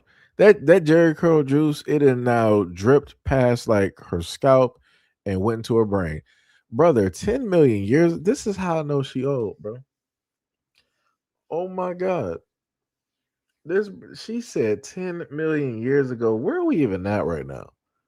Where are we even at? Are scientists still trying to carbon date the planet and still trying to figure out? Because at one point we knew how old the planet is. Every single day they're finding out a new age of the planet. Basically, it leads me to think that all of these people, like that one dude was saying, is like, yeah, bring me your scholars, bring me the people with the degrees and the higher learning and their research. I'll believe that over you. You got all of these scientists that have been in this field for so long, supposedly quote unquote highly educated. They still can't tell you these precise age of the planet of quote unquote dinosaur bones. They can't tell you the precise date of the solar system or even the universe. Oh my God. Oh my God. 10 million years ago. I don't even know what was popping 10 million years ago. I don't. Okay. All right, you got it, brother. All right. All right. I'm talking about here in the USA. I'm not talking about South America. I'm talking about right here in the United States of America. Where were the cities when Columbus got here? I know that there were tribes. I know that those were communities. But I'm talking about where were there treaties between the black folks that was here before they got here, and when they came, y'all had some treaties going on? Like what? What's up, What? Jesse? What? How do we dress? Shout out to You Miss know Gray. what kind of food were we eating? What were we doing? Because we know what the natives was doing, because that's well documented, right? And I'm talking about here in the United States when Columbus got. I'm not before that. Y'all didn't document it over here on this land. Don't be sending me no Mayan ruins and all that kind of stuff. I'm talking about over here on this soil. Show me something, because right now I'm tired of y'all. Y'all are divisive, okay? And they're half of the people they getting paid. They're getting paid to be divisive. That's what they're doing. They're getting paid for that. And I'm quite sick of it. See, this is my problem. My issue that I got with this, they always want to talk about people getting paid, right? Cool. But then what are you doing when you decide that you want to make a response that nobody specifically sought you out for? You're hoping to get thrown into the conversation so that you can now get money. And then what does that then start? Now you got fields of other people, like I showed you before, that want to get online and start talking about FBA, Black Americans, and they want to start running their mouth and saying all of this other type of stuff. So again, they're not even being genuine when they're talking about the stuff that they're talking about. Like, oh, I think that this FBA thing. Everybody says the same. It's the same script. I feel like FBA is a psyop. I feel like it's the government, like it's the CIA and all this, like it's the FBI at work. Like magically, all of these people are conspiracy theorists now. Magically, all of these people, all of a sudden, when FBA get listed, when people saying that the FBA or Black American, whatever, now all of a sudden everybody's a conspiracy theorist. All of a sudden, like they just grew up watching X-Files. Unsolved Mysteries, Stargate, SG1, Stargate. Like it's crazy how a lot of folks magically are conspiracy theorists. But it's like the main thing that they should be a conspiracy theorist on when it deals with the government, when it deals with UFOs and Antarctica, the Antarctic Treaty and all this. Like they don't want to go near or touch any of those things. They don't care about that. They're like, yeah, this is more important than anything going on in the world. Let's talk about these FBAs. Let's talk about these Black Americans. Let me put my conspiracy theorist tinfoil hat on and show you how it is that this is really the government at work and it's a psyop in order to cause divisiveness and division amongst the Caribbeans and the Africans and the Latins and this and that, because they don't want all of us coming together, because they know that if we're all together that we can overthrow and take them and this, that, and the third, and the world will be in this golden age and rah, rah, rah, rah, rah, because Plymouth Rock landed on us and we didn't land on Plymouth. Like, come on, dog. Like, yo, this is wild. This is wild. This is 1,000% wild. 1,000% wild. But yeah, Sham, that's correct. You said, Seji, when they find proof about us, the Smithsonian gets rid of the evidence. They probably also get rid of the person too. And he said they've already found our cities. And the craziest part is, if all of these folks want to talk about the correct history and all this other type of stuff, then you can look up Tartarians in Tartaria, and you could see how vast that in a sense was, because a lot of these buildings are older than what you think that they are. Because I'm like, when you look at some of these buildings, you have to ask yourself, why is it that we have not made anything close to a lot of these older buildings that we have at this moment in time? Right? Like I said, go back and look at a lot of the pictures from the old World's Fairs of like the 1900s. I'm like, yo, stuff was looking beautiful. Like Chicago, I'm like, yo, that's Chicago. I'm like, since when? I'm like, where's that at in Chicago? Like, I'll take another trip there just to go see that. And it's like, yeah, that don't exist no more. Like I said, there's a lot of old photos of buildings, and it's like, man, it's like, how is that architecture just like we don't have any of those artisans no more? Like we don't have any of those skilled craftsmen. Like what specifically happened? But anyways, let's keep going. I don't give a damn how long you been here, because right now, God doggone it, guess what? Guess what? We was all enslaved at the same damn time. All together. Kumbaya. All all 3 million of us, because I don't know where the 10 million, I don't know where that came from. What? Oh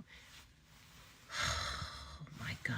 Somebody help me with these people. And half of y'all on here talking something. Yeah, because my DNA don't have anything to do with Africa. Show me. Show me. Because according to migration, we all came from Africa. According to science, we all came from Africa. According to historians, we all came from Africa. Show me where your test, your DNA test, doesn't show Africa in it anywhere. And I'll tell you that you're not like me. Okay? You must have come from outer freaking space. Okay? Show me. And I mean, I don't want nothing falsified. I don't want you to get it from ChatGPT. I don't want you to get it from a fake false lab somewhere. Show me authentic paperwork where Africa is not on your DNA anywhere, and I will tell you, you are not like us. So now we're doing the whole Kendrick. Okay? Think about that. Now we're doing the whole thing with Kendrick, not like us. Like I said earlier, Black Americans are the only group that have to deal with these attacks directly online, where people are telling us that we need to prove to them and keep telling us, so everybody comes from Africa and that, okay, migration, all right, cool, fine. That does not take away the fact that as a Black American, all of my history is here. None of my history is over there in Africa. My family here, grandparents here, great parents here, great grandparents here, great grandparents here, and so on and so on and so on. All of our history, all of that lineage here. You said that again, everybody comes migration and everything comes out of Africa. Cool. So why are you not levying the exact same argument to white Americans, to white people? Why are you not telling them to come back home, come back to Africa? Why are you not telling the Asians, the darkest Asians, to stop running away from their African ancestry, or the darker Russians, or those who are indigenous to Australia? Why are you not sitting up there telling them that, oh, all of you, the reason why you're so dark is because you're African. Don't run away from your African heritage. Why is it that only out of the whole planet, one group has to deal with everybody telling them that they're African? Like I said before, the moment of time that it gets to that point, now everything is weird. Now everything is weird. Like I said, everybody got the same talking point, basically trying to tell Black Americans that they're African. Yeah, it's getting a little bit weird. Like I said, if you go back and you look at, just as weird, if you go and look at the treaty dealing with Antarctica, how the whole world basically agreed that can't nobody go here without going through, all of this government red tape and whatnot or whatever. The whole world signed this treaty. And I'm like, nobody finds that suspicious. Just like nobody finds it suspicious that all of these people are magically solely making videos about Black Americans. All of these folks could be making videos about their homelands. talking about problems and issues there, how it is to fix it and solutions and all of it. But that's not what they want to do online. They want to get online and they want to sit up there and tap into the energy of Black Americans, and they want to start doing this while also complaining about people getting paid for making content, even though you got things such as content creators directly out here, who either respond, make content, mix and match content, whatnot, or whatever. Like I said before, if you really got a problem directly with it, then you yourself would not take part. You wouldn't be online. You for sure would not make sure to put your face directly up there. And I guarantee you that that lady is probably potentially maybe making some money some way, shape, or form directly off of this video, one way or another. But like I said, it's diabolical. 100% diabolical. But it'd be like that though. Oh my goodness. This is just so ridiculous. So like I said, that woman is too old. So we got the young ones out here talking crazy, and then we got older folks out here talking crazy. There was another woman up here. I could have put her video up here, but I didn't feel like listening to her voice again. I just really didn't. I didn't have the patience. So I'm sorry. I just didn't. I'm just going to be 100% honest. I did not have the patience to deal with that. I do have one more video, but it is outside of the scope of the conversation that we just went over at this moment in time. So we're going to take a look. I got a lot of them videos up here. Oh, wait, I didn't put her video up there? Oh, that's crazy. That was another video too. I mean, I could. How long is this one?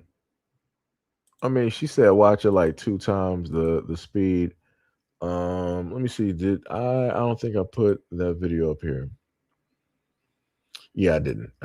All right. So this is another one before we leave the What conversation. FBAs there's been so many different like news cycles on the app regarding FBAs that I've just kind of let slide, and I just want to do a stream of consciousness really quickly about my feelings about FBAs and FBA ideologies. I think the most recent situation with that lady saying that she wanted to strap up to her chest around FBAs has really awakened a very specific talking point that I want to hammer home, but we'll get into that. Again, this is Stream of Consciousness. I'm a zillennial.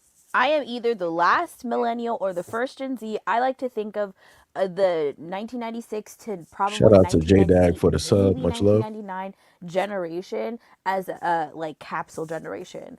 I think we have very unique experiences that people don't really pay attention to because we are kind of on the cusp of a lot of things changing. That being said though, I was very sentient in the early 2000s. That is my bread and butter. That is when I grew up. That is what I remember. That's what I was influenced by, the early 2000s. So conversations around Limited 2 and America's Next Top Model, that was my time. I was growing up with a lot of these different beauty standards, and by the time I was in high school, a lot of the early 2000s beauty standards had changed a lot. What do I mean by this? Well, in the early 2000s, as we see with the America's Next Top Model documentary, there was a very, very specific aesthetic that was thought to be beautiful. And it did not include blackness. It did not include a lot of shape. It did not include a lot of melanin. It was very, very specific. And by the time I was in high school, there's a lot of different conversations and logic around what it was to be beautiful, what it was to be black. A lot of different movements were getting really popular at the time, like the natural hair movement, different vocabulary. Wait, hold on. I'm a little bit confused because she says she grew up and she was watching America's Next Top Model. Last time I checked, I remember at least 2 black girls that sat up there and won. I think I remember like Ava, and then I remember Takara. Oh my gosh, she looked good. Anyways, and Takara had a shape. Like she had in a sense you could basically say that she was thicker. Like the way that she was in a sense like shape, because normally when you think about supermodels, like they're thin. they're rails. Like when you think about a rail to a staircase, that's pretty much a supermodel. Or you would liken it to what was that one supermodel that they went crazy over with the in the 60s? She was the reason for the whole aesthetic. I think her name was like Twiggy, if you happen to look her up, or whatever it was. Back in like the 1960s, during that whole, era, whatnot, or whatever. But her aesthetic became basically the standard. Because if I remember correctly, I think you had them refer to Twiggy on America's Next, like top model, whatnot, or whatever. Um, so I'm trying to figure out how did she skip over seeing Takara. Takara was one of the thickest models that they had directly up there, like all over the place, and she was criticized during the time for her size. And even I think, what was it, Nigel and a few others, like Nigel would always be like saying some stuff. Nigel don't even look the same. If people don't remember Nigel was like basically the white dude with like the fade, very low hair. That dude is out of shape. And I'm like, yeah, all of that judging on a lot of those women and trying to say that, they needed to lose weight or they needed to have this certain type of shape. I'm like, bro, you looking bad right now. Like you looking real down bad. You looking like you got double chins right now. It's like you wouldn't be able to fit. If those women were to come back and judge you right now, it's time got you.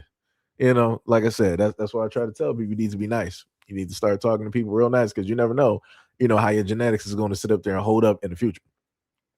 Right. But yeah. Let's continue to learn to talk, right, about these beauty standards. Was being introduced, i.e., cultural appropriation, i.e., microaggressions, a lot of things about being black and vocalizing what that experience was starting to become mainstream, and being prideful in being black, being prideful in wearing your natural hair, being prideful in taking on some of these traditions that people used to feel ashamed of back in the early 2000s. And by the time I went to college in that 2014 to 2018 area, that was to me the pinnacle of a lot of like really, really pro black like concepts coming to the timeline on social media for the first time. You had a lot of people with their AliExpress dashikis. You had a lot of people on that Dr. Sabi tip, on that Dr. Umar tip, on that Nature Boy tip. You had a lot of different conversations happening around blackness and being proud to be black. And I think that a lot of conversations around hair, around diet, around body, around nature and blackness started to become more mainstream. At the same time, though, couched in that, there was levels to it. Like maybe you were into your natural hair, but you weren't a Dr. Sabi person, or maybe you were into eating a Dr. Sabi type diet, but you weren't into Nature Boy, or maybe you were, very proud of being black, but you weren't a Hotep in the same capacity, or a Black Israelite in the same capacity. And specifically in that 2014, 2018 time frame, I learned a lot, I felt a lot, and a lot of the FBA talking points that have been normalized and actually centered recently were fringe concepts back in the day. Like, I used to make jokes. I used to laugh about hoteps. I used to laugh about people who would proudly proclaim that they're FBAs based on their ideologies for many reasons. There's a lot of reasons to laugh at these people. There's a lot of reasons to poke holes in their ideology, mainly because it is antithetical to what they think they're doing. I was never into the Dr. Sabi pipeline because I grew up Seventh Day Adventist, and Seventh Day Adventists have a very specific health message. So I've been familiar with people who thought that drinking juices and eating raw vegetables could cure cancer. I also grew up in a Seventh Day Adventist family, so I knew it wasn't true. There are many people that followed the Seventh Day Adventist health message and didn't go to doctors that I knew passed away from curable things because they were following that type of logic. So I never fell down that pipeline because I have a medical family. My grandpa's a doctor. Both my grandpas were doctors. Both my grandmas were nurses. We weren't playing that type of juice will fix cancer type of thing. We weren't on that type of time. And I'd seen the effects of that mindset throughout my entire childhood. There were many people who got, diagnoses of curable cancers who were trying to juice it away in my church, who ended up passing away, and in their last stages before death wanted the chemo, wanted all the treatments, and realized that it was too far gone. I didn't fall into like the nature boy Dr. Umar thing because I always felt like it was strange that you are creating a system or a way of belief that is supposedly antithetical and absent of whiteness and colonialist ideology that still upholds things like patriarchy and homophobia and all of these things that are very, again, this is stream of what you believe still get folded into conservative Christian talking points, white supremacist talking points, patriarchy, homophobia, transphobia. And this is where I gotta pause it because I kid you not, every single time we have this conversation and it deals with let's just sit up and say black men, the talking points come up where if they're not saying that somebody is like against black women, then it's like okay, then they're they're against against other people of color. They're xenophobic, they're homophobic. I'm like, dog, can y'all just cut just give me a break. Just give me a break on all of these stale talking points. Like it's so tired. It's so tired. Like it's crazy how you have to be made in order to uphold everybody else. And you got to push everybody else's narrative directly forward. But if you want to just specifically focus on you and your narrative and what it is that you believe, you're basically the antichrist. I'm like that's wild to me. That is 100% wild because I've yet to see any of these folks out here that have these talking points to basically say otherwise. Like I said, this is just so tiring, dog. It's so tiring. All of these are points that you are just painting black, but really are based in white supremacy. And because y'all don't realize that, and you're so desperate for acknowledgement by anybody, you get led astray often. Am I proud to be black? Absolutely. I've never not been proud to be black, but I'm not this type of black where Huh? I am not insecure enough to be led astray by an ideology that people are making up that isn't actually based in the liberation of my people. This current situation with, What? I guess she's African, I'm assuming. That's what I'm hearing. This African girl who came online and said she would strap up to her chest and wanted to like a bunch of FBAs in her vicinity, and how it's being discussed and talked about is very specific and very important for me to point out. I've noticed for a long time that a lot of FBA logic and talking points have leaked into the mainstream when it comes to Black American talking points. And I think that's problematic because that is a conservative ideology. And y'all Wait. are not immune to the alt right pipeline just because you guys are Black. What? Is what she said extremely problematic and violent? Absolutely. But the reaction of using what she said, where she was specifically talking about FBAs, and using that to generalize to mean all Black American people with four grandparents that are, and you're a descendant of chattel slavery, is a problem. A problem very similar to equating Zionism with all Jewish people, which is also a white supremacist conservative ideology. Being an FBA is an ideology, a choice, even. Being a Black American person who descends from racialized chattel slavery in the United States is just a state of being. And I think that it's important that we stop allowing people to conflate the two, because this is one of those alt right pipeline sleeper agents that have been implanted into our community that is What? being employed and used currently right now when it comes to this multicultural fascist regime. And we need to start clocking people for conflating these two things, because I'll be damned if my identity gets turned into Zionism. I'll be damned. What? She all of that education, and I'm just confused. Like I just heard a whole bunch of like nothing. I'm just trying to figure out, did she just call like Tariq or anybody that says that they're FBA alt right? I'm just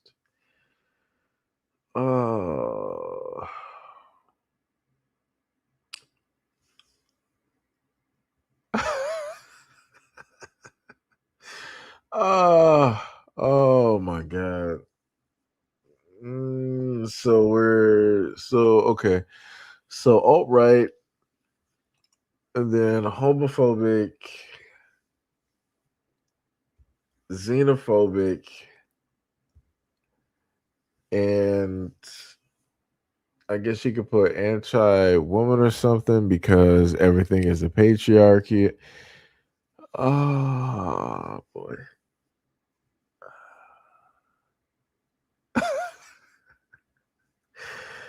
You got it, coach. Oh, you got it. You got it. You got it. That's a that the education. That's a great education. That's a great. She got it. She got. You know what? I'm not going to debate with an educated person. She has more education than me. She has more degrees. She knows everything that she is talking about. I know nothing. I didn't pay tens of thousands of dollars for my education. I know nothing. She got it. She is a scholar. She got it. She got it. This is wow. That's crazy. I'm mind blown by just wow. Like I said, whenever I see people like this, I would love for them to actually have conversations with people who are of that area, like the most knowledgeable. Like I said, matter of fact, like the craziest thing is if she talking about that she needs to sit up there and clock and all this other type of stuff with people, you can easily find Tariq on TikTok. He pretty much goes live, almost daily.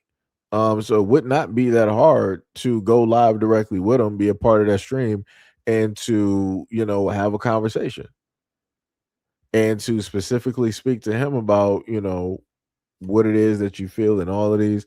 Like I said, I would love to see that conversation. I would love to see that conversation because she seems like the type that thinks that she knows everything. And I'm like, you are the type of person that needs to roll up there and talk to a knowledgeable person, and y'all can see where the knowledge is and where the knowledge differs.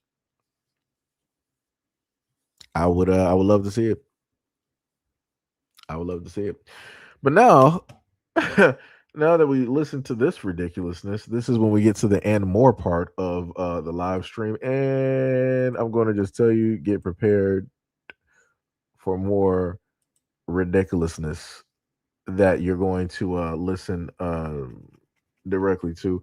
And I do want to specifically say shout out to the older gentleman um, that is going to speak in this video because he has the patience of a saint. That man is wise. So we're going to listen to we're going to listen to this elder real quick, and we'll probably talk about it in between the content. My father also told my baby. My father also told my baby dad I need that you to if you identify who your father is. Tell them who. Matter of fact, I got you. Hold on, because that video it seems like it's a little bit too low. So what I'm going to do is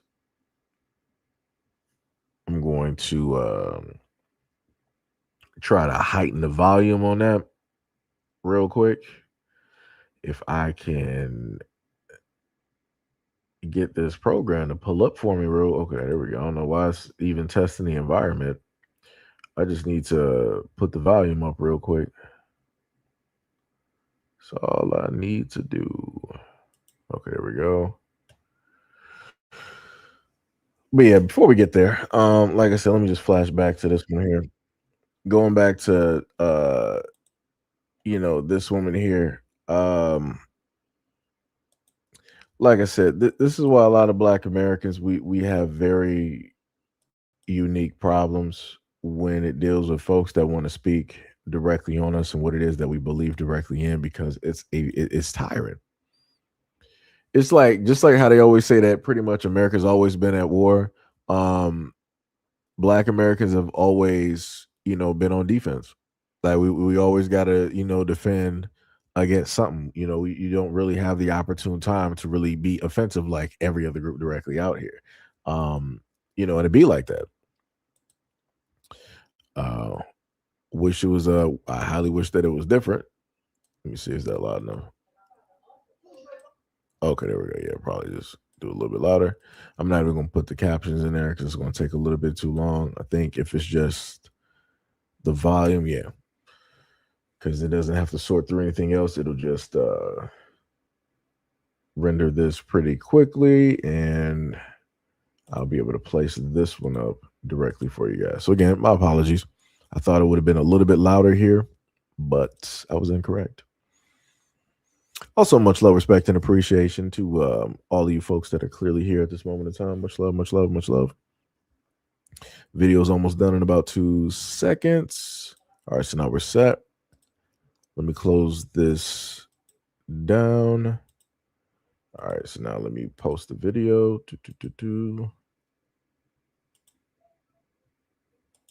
All right, there we go. Who's your father? My father also told Who's my your baby. father? My father also told No. my baby dad I need that you to identify who your father is. Tell them who's he your also dad. said to my baby dad about me that she should not have the ability to control your emotions. You are a man. So then when I see my father reacting to something that I say or a fact or a statistic that I state, reacting to it emotionally, I'm then confused.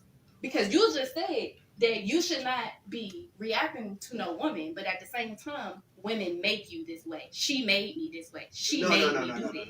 So who are the leaders? Who's going to be the... You took that wrong.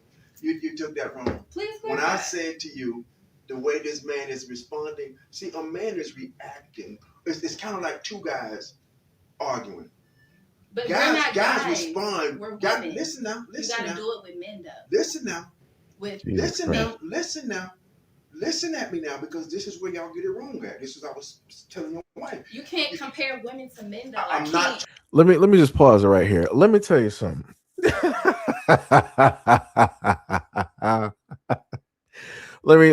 this is just in all honesty. I am a very patient person. In real life, I'm a very patient person. But this right here, where the brother is clearly trying, he's being as respectful as possible. He's giving her as much grace as possible. He let her, without interrupting, he allowed her to explain her point of view. No matter how stupid it is, he allowed her to explain her point of view. He went in and tried to give an example. Immediately, she just started running her mouth. For women directly out there, whenever it is that men basically say that women don't like to listen and y'all just like to talk, this is what we're talking about. Guys will sit idly by and allow a woman all the room in the world to explain herself, but then when it's time for a man to calmly explain or to give an example, now we face 1,000 or 99 interruptions. We get cut directly off. Now people want to go back to talking and making their points when the guy didn't even get a chance to say nothing. Let's keep going.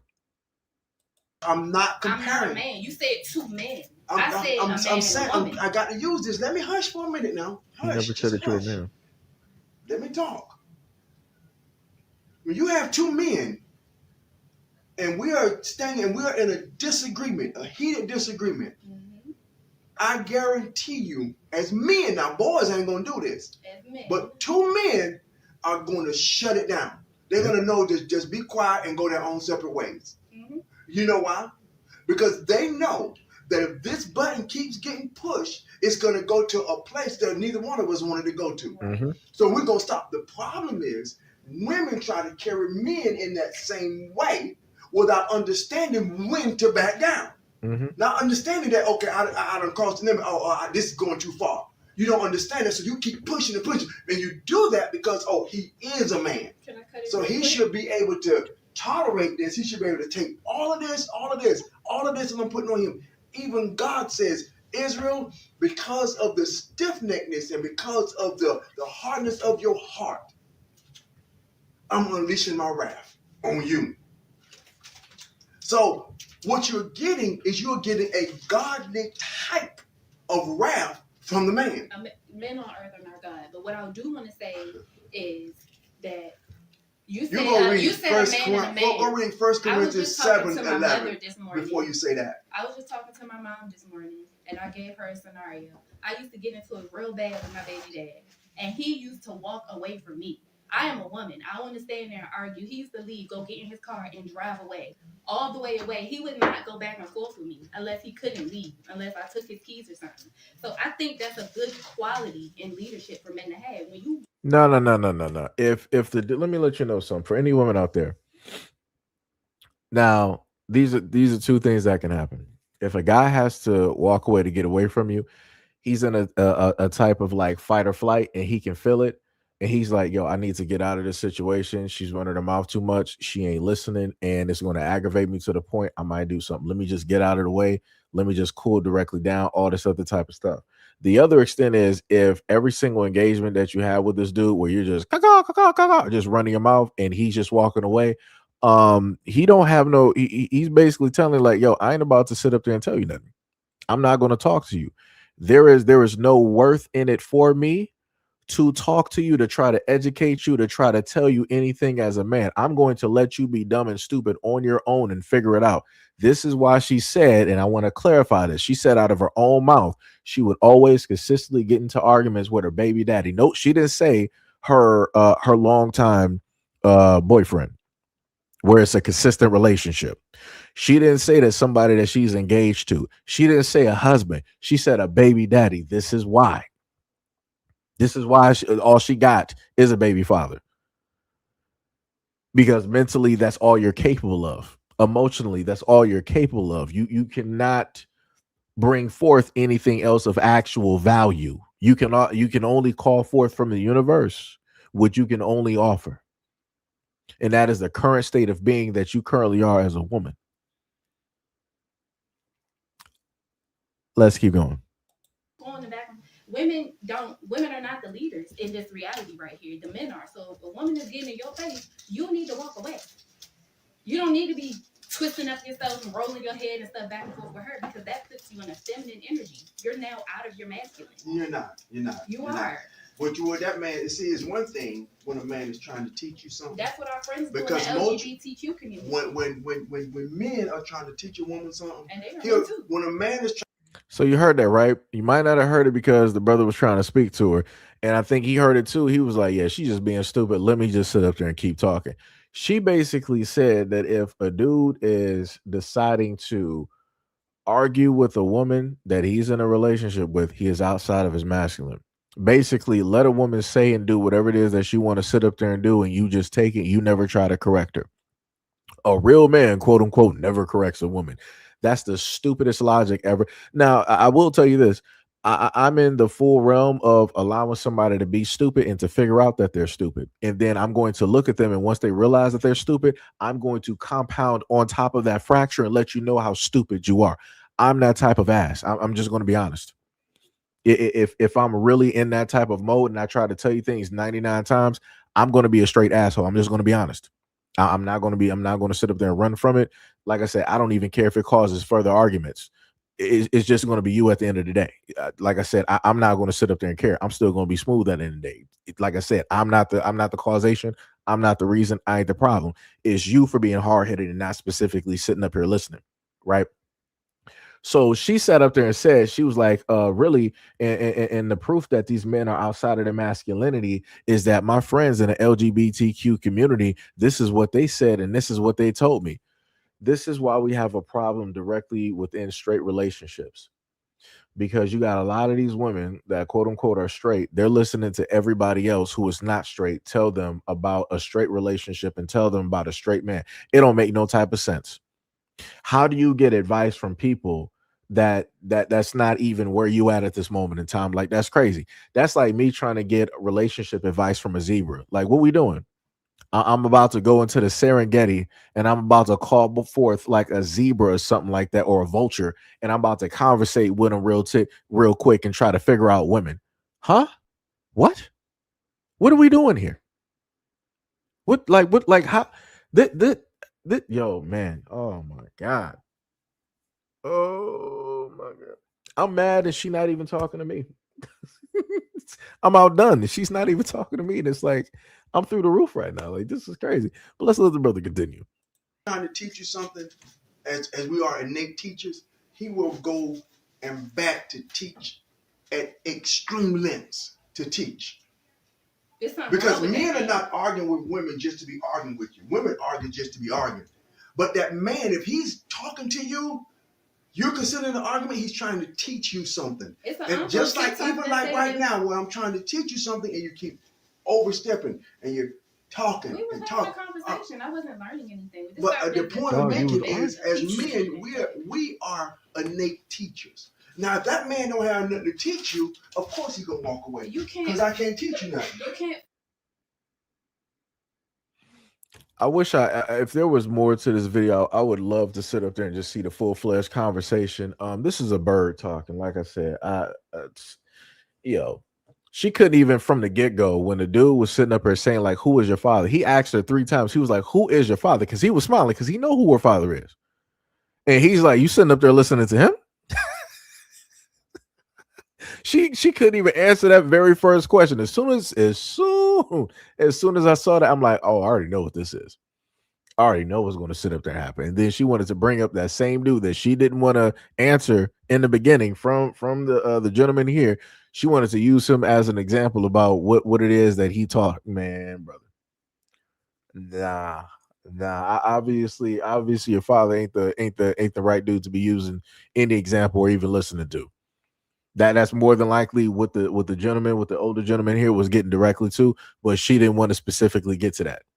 But she was like, she sounded like Bobby Boucher. My mama said, my mama said, my mama said, my mama said. I'm like, dog, you can't even own up to say who your father actually is in front of this man. But you want to use him as an example of what a man is. That's wild. Because he probably wasn't actually a decent father or a decent man in your life. But you want to use him as a representation of what men should do. Woo, this is exactly why you only have baby fathers. This is exactly why, because that's the only expectation that you have, and that's the only thing that you consider acceptable. A guy that's barely there. So, like I said, the stuff that people have in their life, that's a lot of the stuff and the energy that they bring into their life because that's what they deem to be acceptable. This is exactly why she has a baby father, because that's exactly what her father was. Because any woman out here who knows her actual father, if somebody is directly in front of her, acts like who her father is, she's going to sit up there and list off a multitude of things because that dude has been present. She loves that dude. She cares about that dude. He has been a man, a representative of a man in her life and what to basically expect. She can't even do that. That's wild. That's wild. Jesus Christ. And she got the nerve to be sitting up there having this type of mouth. I promise you, she is more than likely ended up with the wrong type of dudes. I don't know how many kids she got. I know she got one. If she got one, she might have to. But all I'm saying is those are probably the specific wrong types of guys that more than likely are very reflective of her father.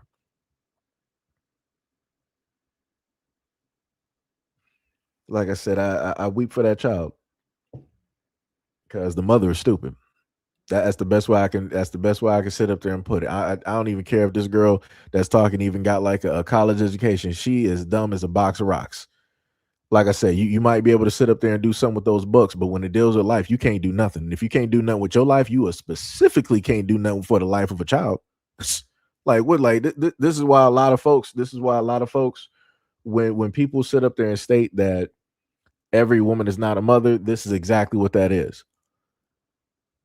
Because a wise woman can sit up there and make decisions and understand that, yo, if I can barely actually, facilitate what I need for my own life and actually manage myself as a human being, then I am inadequate as a woman who was able to give birth to manage the life of somebody else. So I'm not going to bring life directly into this world, nor am I going to put myself in a situation that would then enable me or lead me to the point of bringing unnecessary life into this world that I cannot even manage because I myself as an adult cannot manage my own life. Like I said before, man, like, yo, a lot of folks out here just lost. It's done. It's done. Like that's some wild work out here, man. That is 100% some wild work. Sharon was like, she needs to learn some patience and silence, which listens to wisdom.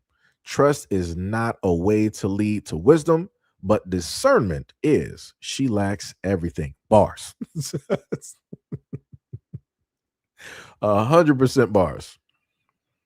Like, Lord have mercy. Like I said, to any of the women out there, please let this be an example of what it is that guys speak directly on.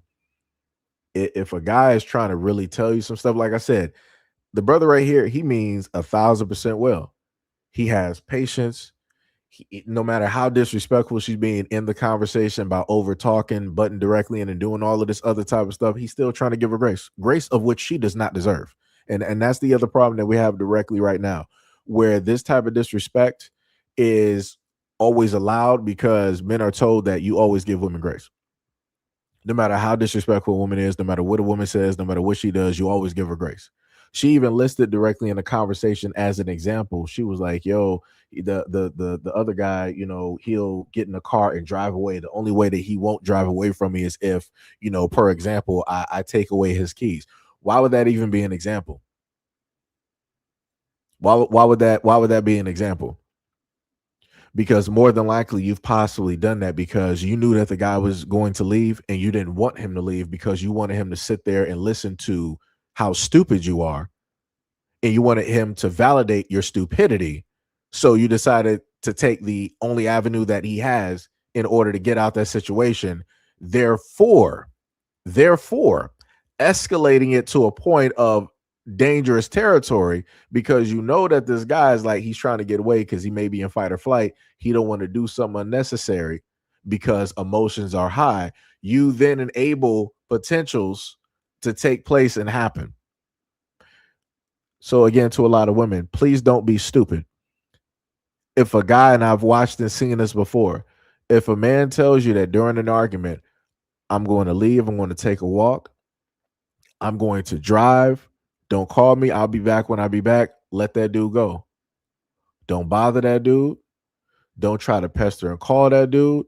Let him take the time that he needs in order to cool down so that he is not in that fight or flight at that moment in time. Because the last thing that you want to sit up there and do is try to tempt fate or to try to antagonize a dude when he's in that type of mode. Don't do it. And this is why I try to tell a lot of women before. It's like, yo, when you have conversations with men, don't pull up to the scene thinking that you right and caw want to do all of this bird talk. You putting fingers and hands directly into a dude. Stop doing that. Stop doing that. Stop doing that. Stop doing that. Because I keep trying to tell a lot of women as well, every guy is not the same. You got some dudes out here that will just knock you out. There's no other way to like I said, you got some dudes out here that will just knock you to the floor. They will give you that Joe Frazier, they'll give you that Mike Tyson, this one body blow. It's it. You down. You're out of air. You're gasping. You might even think that you ended up in a whole nother realm. Like, yo, please do not tempt fate. Don't put your hands directly into a man's face. Don't pull up to the scene trying to be aggressive. Don't start balling up your fist. Don't start slapping. Like I said, there's a lot of things to go about this because just as this man explained, if it was two men in a conversation, we know exactly where this is going to go. And the end result is death. We don't want that to happen. We want everybody, both men in a situation, we both want to go home to our friends and our families and see the next day. So, we're just going to agree to disagree and just carry on. Now you got some dudes out here that are stupid and they want to decide to tempt fate. Usually the loudest ones are the ones that get put down the quickest. All I'm sitting up there saying is 9 times out of 10, most men want to live to see tomorrow. A lot of women don't understand that realm of thinking. They don't understand that way of life because they were never born to be boys or to grow up in order to be men and have that understanding of how the world basically works. This is why, as the older gentleman basically stated, women decide that when they get into a conversation with men, they want to tempt fate. They want to aggravate somebody. They want to pester somebody. When a man walks away directly out of the room and the dude like, hey, I'm going to sleep on the couch. I'm sleeping in the basement. What does the woman sit up there and do? Oh, I'm not staying in this room. I'm about to say, I'm not done with this conversation. I'm about to walk down these stairs and find out where he went. And we're still going to have this conversation because I'm not done. Don't do that. Don't do that. Just do not. You're doing the wrong thing. You're doing the wrong thing. Like I said before, if there came a point in time where you could put women directly into the body of a man, just like some type of like avatar body, and let them walk around as men and act the same way that they normally act in conversations with other men, there will be a lot of avatar bodies not here anymore. There will be a lot of avatar bodies not here anymore because too many people will be sitting up there tempting fate. Like y'all would realize how dangerous it is, of what it is, how it is that y'all move, and what it is that y'all want to do and say. Y'all would realize it if y'all were actually in the bodies of men. But you will never have a true concept of that because you're a woman. You know, just saying. What was that?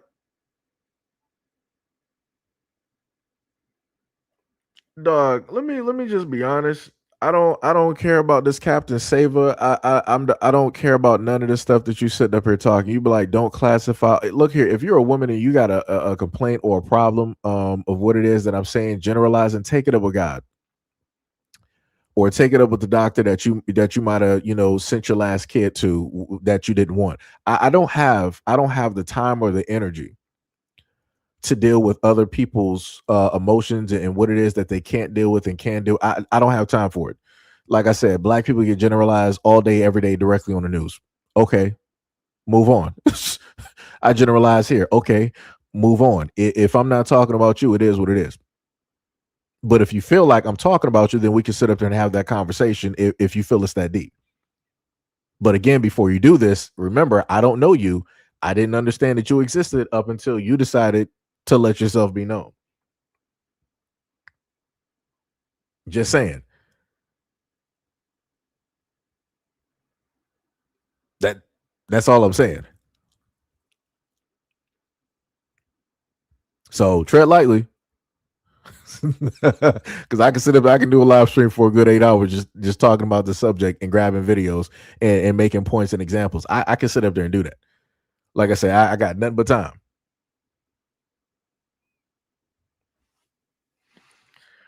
Let me see. Let me see. Hey, we got some other people in the comments section, and I think I know where they came directly from.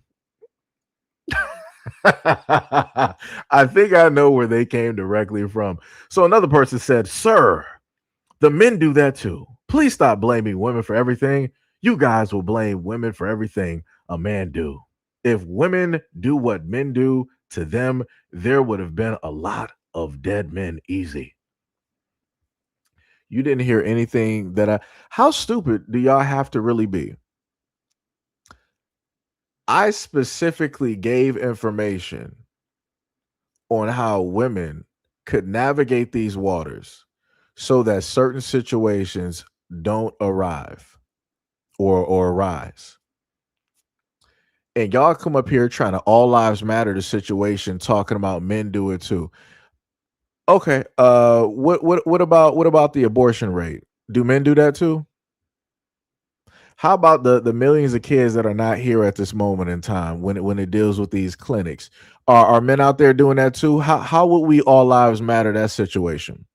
Since we want to sit up there and just start being stupid and not paying attention and listening to what it is that people are sitting up here saying, and we want to just start throwing anything directly out here. Let me know how we can all lives that situation, and let me know how men are performing those abortions. Let me know. Let me know. Let me know how many of those have I gone to a doctor and basically gotten. Let me know the millions. Tell me the numbers. I'll wait. Give me the stats because y'all always got some stats sitting directly in the background. So let me know the stats on that. Tell me what that is. Tell me what those numbers are. Because y'all want to pull up to the scene being stupid. We can get stupid. Like I said, we can sit up there and all lives matter. There's no problem. We can all lives matter this whole situation, right? When people want to talk about men and men do the exact same things. Yeah, men take a lot of lives and women take a lot of lives. How about that one? Let's all lives matter that. Men take a lot of lives when it deals with people in general, human beings in general, and women take a lot of lives when it deals with kids.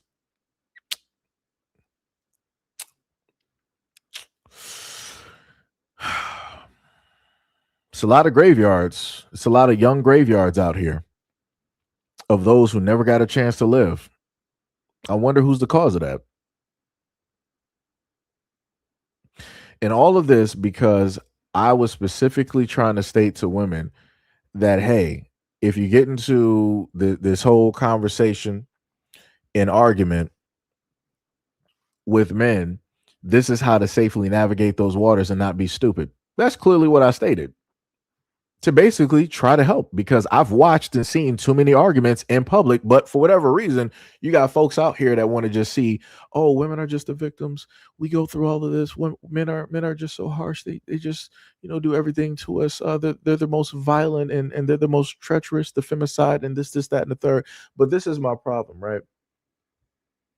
Men are so horrible and bad. Cool, no problem. We see the stats. We know the numbers. We know everything that y'all talking about. Cool. But if men are so horrible and bad and evil and you can't trust them, then why is it that if you decide to get Uber Eats, it's a man delivering? Why would you trust a man with your food? If you happen to order from a restaurant, it's usually a man that owns it, and it's usually men behind the counter that's cooking it. Why would you sit up there and trust it? Why would you sit up there and eat it? If you go to the doctor's office, usually it's men being the doctors. There's men somewhere around the hospital. Why even trust that hospital or anything of that nature? Matter of fact, if you want to go buy a car, usually the salesman is actually a man. Why would you trust that it's a man? He might be tampering with the brakes or the gas, and your car might blow up. Matter of fact, if you need your car fixed, 10 times out of 10, you're going to a mechanic, it's going to be a man. Why trust that? They could put a tracking device directly on your car and basically throw you into traffic. Like, I can list so many things that revolve around and have to do with men. And then within that exact same thing, talk about the fact of how women say that men aren't trustworthy and this, that, and the third. But pretty much everything that you involve yourself around and do has men attached directly to it. But then men aren't trustworthy to be around women, and we're always up to something nefarious, and we're always doing something completely evil. If that was really the case, women just would not exist. That's a fact. Like I said, you've seen men go to war. If men actually wanted to do something, they'll just sit up there and nuke something just to sit up there and make a point. That's not what's happening. That's not what we're doing here.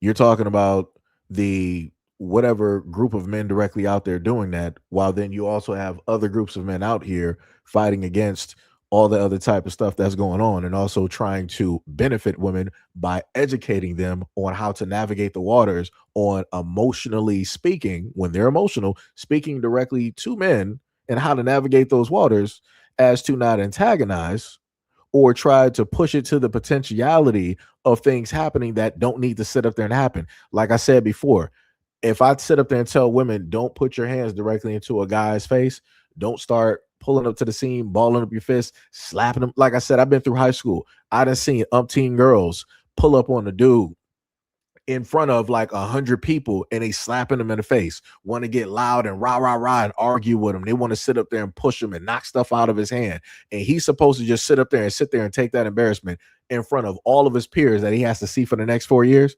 Brother, like I said, people do stuff on purpose because they can. Like I said before, if that was two guys doing that, somebody's fighting. That's normally how that works. But because men are raised, no matter what a woman does, you show grace, grace, grace, grace, grace, grace, grace. You don't see men, 9 times out of 10, you don't see men acting like that. Just saying, you don't normally sit up there and see men acting like that. Like I said, this is why I sit up there and say we be having problems. There's a lot of translation. Like, a lot of folks don't want to sit up there and listen. Like, the whole time that I've been sitting up there talking, folks wasn't really trying to all lives matter this and say all of this rah, rah, rah type of stuff. But then all of a sudden, you got two or whatever people don't want to pull up to the scene, start trying to, spin this a whole different way. Like, oh, it's both parties that, that sit up there and do this and all these other types of things and rah, rah, rah. And I'm like, dog, I'm talking about one segment. What was the video about? It was about one segment. It was a man trying to educate a young woman that's in his family on how to pay attention and how to sit up there and listen. Like I said before, this is exactly why she's a single mother. Like, yo, folks out here don't want to sit up there and listen. Like I said, when men out here actually got the best interest of you, that's the ones that are in the friend zone, and we're trying to specifically tell you, like, yo, don't go after this dude, don't chase this dude, don't do this, don't do that. What do y'all do? Y'all go out there and chase the wrong dude, and then y'all want a shoulder to cry on when you end up pregnant, and we told you that the dude was going to leave you. Like, what? Nobody told you to go out there and act like Boo Boo the fool. Like, and now you sitting up there looking stupid. Like, dog, you were stupid, and you decided to make a stupid decision. You play stupid games, you win stupid prizes. Now you got a lifelong prize right there that you got to sit up there and deal with. Whose fault is that? It's not the guys in the friend zone because they tried to tell you. But then y'all want to walk around and try to sit up there and say, you know, rah, rah, rah about men and all. Man, come on, dog. Come on. Brother, Lord have mercy, man. Lord have mercy. Like I said, the generation of now, they're being raised by like Zeus TV and all this other like BS directly out here. Like this is why like the minds are completely warped. Like I said, going back to this video, that's exactly why the young woman was speaking how she was speaking. She specifically stated herself that she got information directly from the gay community about straight relationships, about heterosexual men. I'm like, that don't even make no sense. That don't make, I've never seen somebody gay talk about like, yeah, let me go to the straight community to learn about gay people and gay you would never see no foolishness like that. You would never see no foolishness, but like I said before, this is the world that we live in. People doing stuff that don't make sense. Can't tell nobody nothing out here, dog. You just cannot tell nobody nothing. Can't tell nobody nothing. Can't tell nobody nothing. Like I said, this is why you don't have a lot of black dudes out here talking. Like I told people before, this is why I'm at the point where it's like I don't even really try to tell folks out here no more. I'm talking about like real life wise, like, you know, talking to y'all on online or whatever. I'm like, hey, maybe somebody out there listen. It's cool. But when folks are like within proximity, I'm not going to really sit up there and say nothing. I'm like, yo, I'm just going to let you do you. I'm like, you got it. You'll sit up there and figure it out. Especially, you know, a lot of the younger folks directly out here. I'm like, yo, you got it.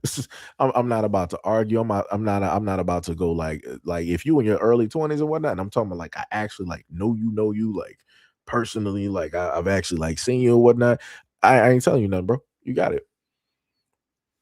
Like I said, I understand the age range and I understand how people work. I'm like, you think you know everything and you think that you got it. You out here adulting, you know, paying a few bills and all this.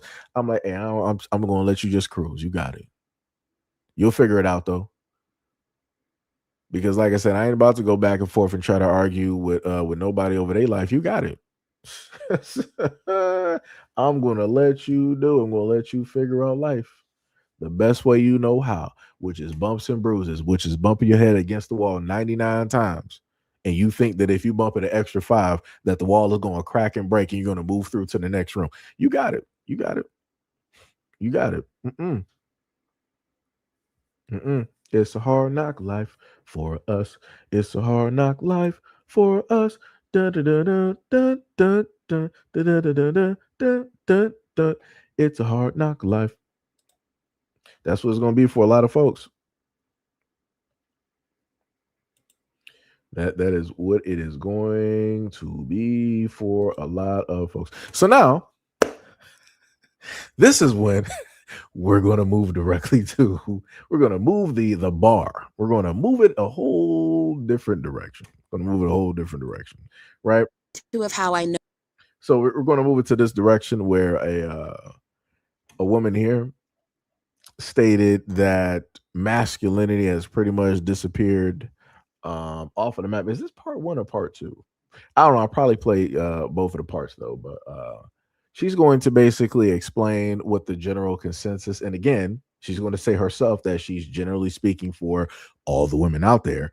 So this is her general consensus of what women feel about men, right? So let's take a listen.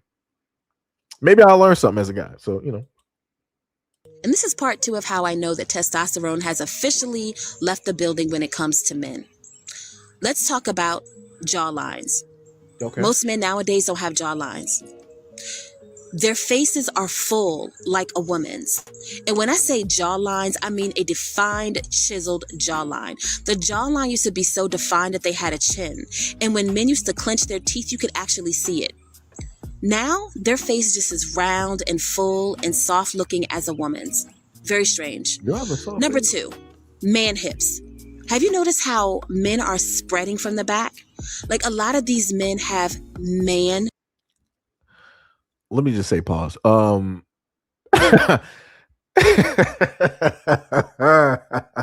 She was like, "Did you know how men are just spreading from the?" I first heard that, I'm like, brother, what are you talking about? Like, what men are you talking about? And I'm like, that is wild.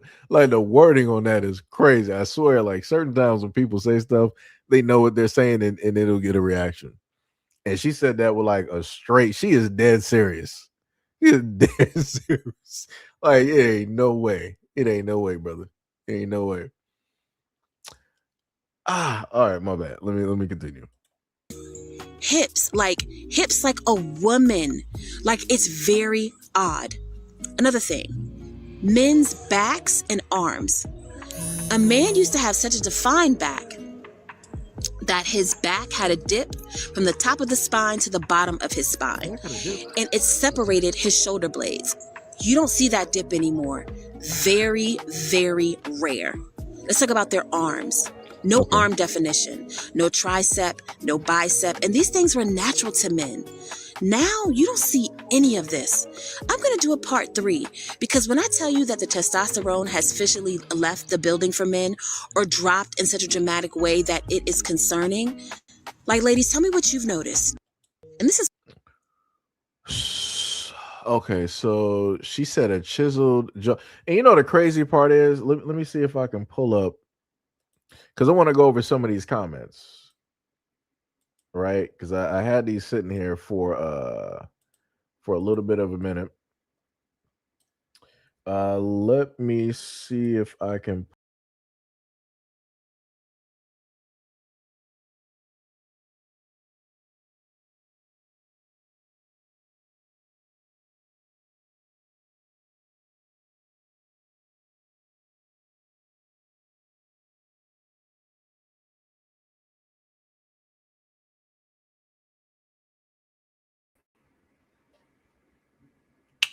Why is it reversed? Let me try to unmirror that.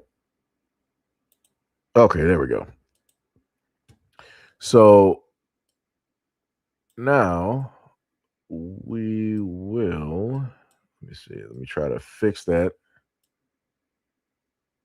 Maybe I got to make it a little bit. Okay, there we go. Now we're cooking. There we go.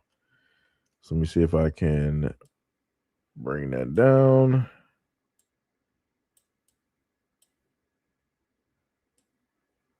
Okay, I think we're good right there. Okay. So we're able to see the comments, and this is the comments that she had directly from that video. I think above it says she has about like 14. Is that 14,000? Woo! Crazy work. She had 14,189 comments. 89 comments. That's crazy. Like I said, she did well on this video. I tell you that one. She got about 3.1 million plays on that. She did. She did very well in this video. One woman said, like King Von's jawline, I always say you rarely see that. And let me let y'all know something. If y'all don't know who King Von is, King Von was a demon. That dude was like ripping and running through the streets. That man was taking lives directly out here. Like you got dudes out here that you would consider like some of the hardest dudes. They were happy and ecstatic. They felt like a weight was lifted when King Von was no longer here. I'm like, I ain't never seen that before. I'm like, that dude must have been a real major threat when he was out here. But like I said, you got women out here that like certain types of guys. Out of all of the guys that she could potentially list, she was like, yeah, King Von. Wow. I already know what you're into. And it's over. It is curtains directly on there, right? Underneath that, you got another person said, haven't heard a good deep voice in a long time. This is what I'm trying to figure. Like, where do these women normally go to in order to seek men? Where they're like, yeah, men don't have deep voices. Men are they don't have any type of build. So you mean to tell me that you just be going to the gyms and you don't see men that have like muscles on them? You mean to tell me that you can go through like New York and you don't go to the parks where dudes are working out and there's no type of muscle definition, no muscle build, or no nothing direct, like no tracks around the United States or the country where you see like where I'm a little bit confused. I'm highly confused. Where specifically are these folks genuinely looking for people? And especially like you're talking about dudes who are in shape. Where are you like where do you normally go to seek guys? That's just the question that I have because I'm like, you saying that y'all don't see none of this out here. And I'm like, that's crazy. Like, that is wild. Another person said, that's why women are going pharaoh for Paul Anthony Kelly. I don't even know who that is. Another person said testosterone and jawline, and then some kanji or whatnot or whatever. Another person said, I haven't seen an Adam's apple in God knows how long. Another person said, I miss the deep voices, the veiny forearms, jawline, and broad shoulders. Another person said, I haven't heard. It's just mostly parrot and a lot of stuff. Another person said, grandpas in their prime were literal models. Another person said, ain't heard it. Same thing. See, testosterone, I've heard. Adam's apple. Somebody said hormones and food. Back in the day, a majority of men worked jobs that kept them physically in shape. Let me look at these comments. Somebody said, I don't want to work any grunt job. I'd rather do academics. One person said, and that's not a bad thing, but that's her point. Men don't do those jobs that give them the body they used to have. They're all in corporate jobs. Another person said, those jobs are for women. Every man back then worked blue collar. Any man doing anything other than that was looked at as feminine. You have men nowadays that groom themselves as much as women nowadays.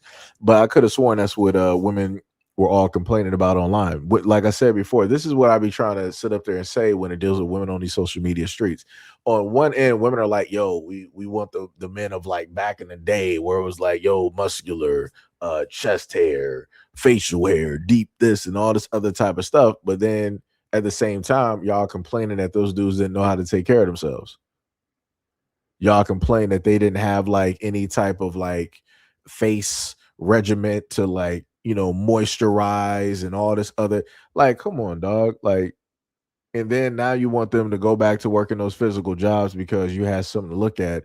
But then at the same time, you're like, I want a guy that has a high paying job where I can take a vacation, where I can get this money and do this, that, and the third, and all this other type of stuff. And I want him to smell good and be clean and look this and look that and all. Like, what are we talking about? Like, it's like it's a lot of mixed messages. It's a lot of mixed messages directly out here. It's like at one point you want a guys to look like men, but then at the same time now women are like, I want a guy to basically look like women. And I'm just gonna be real. Like I said, you got women out here that will sit up there and say they want a dude who looks youthful. They don't want a dude who looks old. Right. So that means also if a guy is balding, they don't want that guy because it's like, you're balding, you're old, you're reminding me as a woman that your age is directly up. They're not trying to sit up there and deal with that. So again, a lot of women say that they want the guys of old, but they don't really want that. They want the imagery, right? They don't want the actual reality directly of it and what specifically comes with that. Like I said before, look at a lot of the artists that a lot of women tend to go directly towards. And what they look directly at. You have a lot of these dudes, they have what I would call the pretty look, right? They're not in a sense looking like dudes that you would normally see full on like facial hair and all this other type of stuff. They'll mostly have like a baby face type of appearance or no facial hair directly at all. Those dudes will consistently look young or they will put makeup on in order to give the aesthetic of being young. More so if you happen to look at artists such as like, K-pop and all this other type of stuff. That's what happens directly over there. A lot of those dudes, they do like the makeup, the face regimen, they'll get surgeries and all this other type of stuff to have this youthful type of appearance, right? No matter how old they get, they always look like they're in like their 20s or something like that. And women fall directly for that. They love it. But at the same time, you got women sitting up there saying they want men to be men. And I'm like, that don't make sense. You got to pick a line. You got to pick a line. You're not going to sit up there and have both at the same time. Like I said, the only men that I know realistically that I've seen that actually have facial hair and grow facial hair realistically is Japanese guys. Like those are pretty much, even when it deals with anime, those are the ones that's always depicted with, you know, facial hair and all this other type of stuff of having, you know, that quote unquote the testosterone and all of those things, right? Another person said voices used to be so deep it gave you chills. Now they sound like women gossiping in your ear. Somebody said, and boobs, like, are you talking? Wait, what? Somebody said most of them got bigger boobs than us. Are you talking about dudes who are working out their chest, or are you just talking about dudes who have weight directly to them? Like, there's a difference here. I'm just trying to figure out. Just trying to figure out. Another person said it's all going to us women. That's why PCOS is on the rise. Another person said it's the chemicals in the food, the food. Another person said this explains why they want you to bring them flowers and stuff. LOL. Nah, a dude saying that, you know, every once in a while. So to any of the women in the background, and I'm specifically talking to the stupid ones in the background that like to say stupid stuff like this one here. If a guy basically is like, yo, some flowers, something different, because if a guy, to show a guy appreciation, women are like, oh, I dressed up for him. I put a present, a little gift present, and I shaved directly for him. And I'm like, that's the same thing that he gets pretty much every day or throughout the week or throughout the month, throughout the year.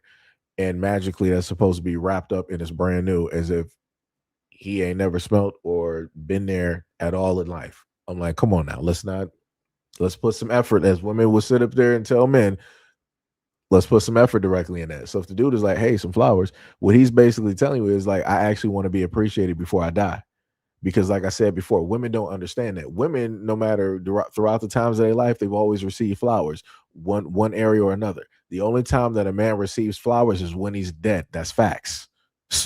And it's not up for debate. That is 1,000% facts. Like I said, for any woman out here, think about the last time you done went to a funeral and you done buried a loved one or a male coworker. That was the only time in life that man ever got flowers. Y'all give him flowers at his picture for the last memory that y'all got of him. Y'all give him flowers for, you know, the last time y'all see him at the casket. And when they burying him, y'all throwing a few flowers in there. That's the most appreciation that man has ever gotten. And he's not even there to sit up there and say thank you.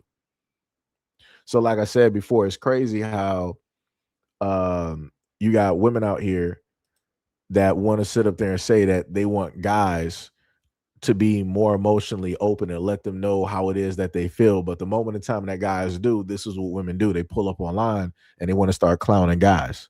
And they want to make it seem as though that guys are the problem. The dude is honestly just telling like, yo, I don't really get appreciation like that. So it's like, hey, that'll be a nice gesture. I can actually get that while I'm actually here versus when I'm dead and I can't even sit up there and tell you thank you and give you a hug. Like, yo, it's wild out here. Like that's a 1,000% wild to me. Another person said beers are doing a ton of heavy lifting these days, and this is where, man, I almost want to go to this woman's profile, dog, because like this is for the women out there. This is the thing that's tiring, right? There used to be a point in time where women were like, all right, we like dudes who are clean cut, like no facial hair, no nothing. I remember that time. And then it became like this whole thing where women were like going crazy over dudes who got locks and that got like full facial hair, right? Cool, no problem. That's cool. And now you got women out here trying to clown dudes, but like, yo, the beards are doing a lot of heavy lifting for these dudes. I want a lot of women to understand and acknowledge the fact that a lot of y'all are normal.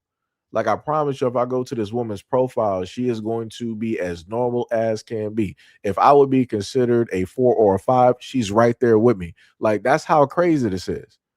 Like, you got a lot of women that are basically in the looks department at the same level as dudes directly out here, but they feel like they're above it. I'm like, bro, let's stop doing that. If the beards are doing heavy lifting for men, then makeup and wigs is doing the heavy lifting for women. Like, what are we talking about? Like, what are we talking about? Like, if I got imperfection on my face, you're going to sit up there and see it, even through the beard, or whatever it is that I got. If my hair is thinning out or whatever it is, you're going to sit up there and see it, because it just is what it is. I ain't about to sit up there and try to hide that or whatnot or whatever. It's like, either I get a haircut or I trim it low. It is what it is. But let's not sit up there and make it seem as though that there's only one group. If there's heavy lifting going on, let's not make it seem like this is only on a one-sided thing. There is a whole beauty market directly, specifically for women, that does the heavy lifting, including cosmetic surgery. So come on, let's not do this. Let's not do this, because then once we start getting into that argument, you got women that'll start saying, but women go through hormones and postpartum depression. We go through a chemical imbalance. We go through kids. We go through. I'm not trying to hear none of that. I ain't trying to hear none of that. Like I said, like, it is wild out here. It is wild out here. This is why I don't be clicking on people's profiles sometimes. It's like, I just know, I can just look at the woman's picture and I can already know. Another person said, everyone is blaming the food, but in reality, we sent all of our manliest men off to war and bred with what was left. What? Brother? Oh my God. Another person said their voices are so different. It's much higher. Another person said no deep voices. So nowhere in existence that where are these women even at? Like, I would love to basically think that this cannot just be normal women out here, that this has to be bots. I'm like, people just can't be this stupid. You just can't be this stupid. Like, everywhere you go, all you hear, even in Atlanta, when it deals with the population of gay dudes that are there, you still got gay dudes who got deep voices. So it's like, what are you? My brain. My brain. Another person said, and the height. Men used to be tall, not anymore. It is rare to see tall men today. Dog, didn't we just have this conversation about women talking about men? Like, that's like the equivalent. Like, this is the thing. Men can sit up there. Men cannot. If God made me 5'4", do you think that I can just instantly decide? I'm talking about without any surgery. Do you think that I can sit up there and change that? No, I can't. Now, if we were trying to move the conversation into other things in comparison, if we start moving directly towards women's weight, this is when people are like, no, you're the villain. Don't do this. You're taking it too far. Women have weight for a variety of reasons. You're not even able to have kids, so you shouldn't even talk about weight. You're not even a woman. You shouldn't even talk about a woman's weight. Matter of fact, men are actually the causation for women to be the weight that they are currently at this moment in time, because it's actually an unhappy weight, because the woman is actually unhappy with the marriage and or the engagement or relationship that a man is currently has her hostage directly in, because marriage is actually slavery. Like I said, we start going through a whole list of excuses. But the main thing is this, that if we do the comparison, all right, men are short, fine, no problem. You got a lot of women that's overweight. Now, what are we going to sit up there and say? Now, how are we going to carry this conversation? Because I know that I'm going to be the villain automatically just by saying that. So how are we now going to sit up there and carry the conversation? Because in a previous video that I was able to watch directly of this exact same woman, she was also like, basically, men are how to sit up there and say, like, she was basically, talking about what men basically have, right, for lack of a better word. And she was basically saying, like, yeah, because of lack of testosterone and this, that, and the third, it seems like every guy is pretty much this at this one, type of level here. And I'm like, how do we consistently just get here? It's like you can tear apart and go after men for all of these things that genetically can't sit up there and control. But the moment of time, again, you shift it directly to weight, which is something that people can't actually control, because I'm actually subscribed and follow women who have been on a weight loss journey where they've lost 150, 200 pounds over the years, being consistent, and they got down to the weight that they want to sit up there and get down. So again, women can't sit up there and tell me that it is impossible. It is not. But I'm saying that you just got folks out here that just don't want to put the effort directly in. Again, something that they can control. Genetics, God gave you that. There's nothing that you can specifically do. If you wanna try to work that by, oh, but men can go out there and get surgery. We're talking about not doing anything man-made. We're talking about what it is that you naturally have. If you're naturally 5'4" as a guy, you're naturally 5'4". We're just talking about that. If you're a woman and you're like 3 to 4 or whatnot or whatever, that's not your natural weight. That never was your natural weight. Like I said, there's a difference. That's all I'm saying. All I'm saying. Another person said this: my jawline is literally stronger and more defined than most men I see and meet. Is When did this become a competition? When did this be? I don't. This is what I be talking about on the channel for certain times. Like, when people want to sit up there and say that men are in competition with women, no. This whole conversation was was about, like, what men are in a sense, lacking or whatnot or whatever. This woman came up and was like, "Oh, I'm basically more manlier than men out here." What are we doing?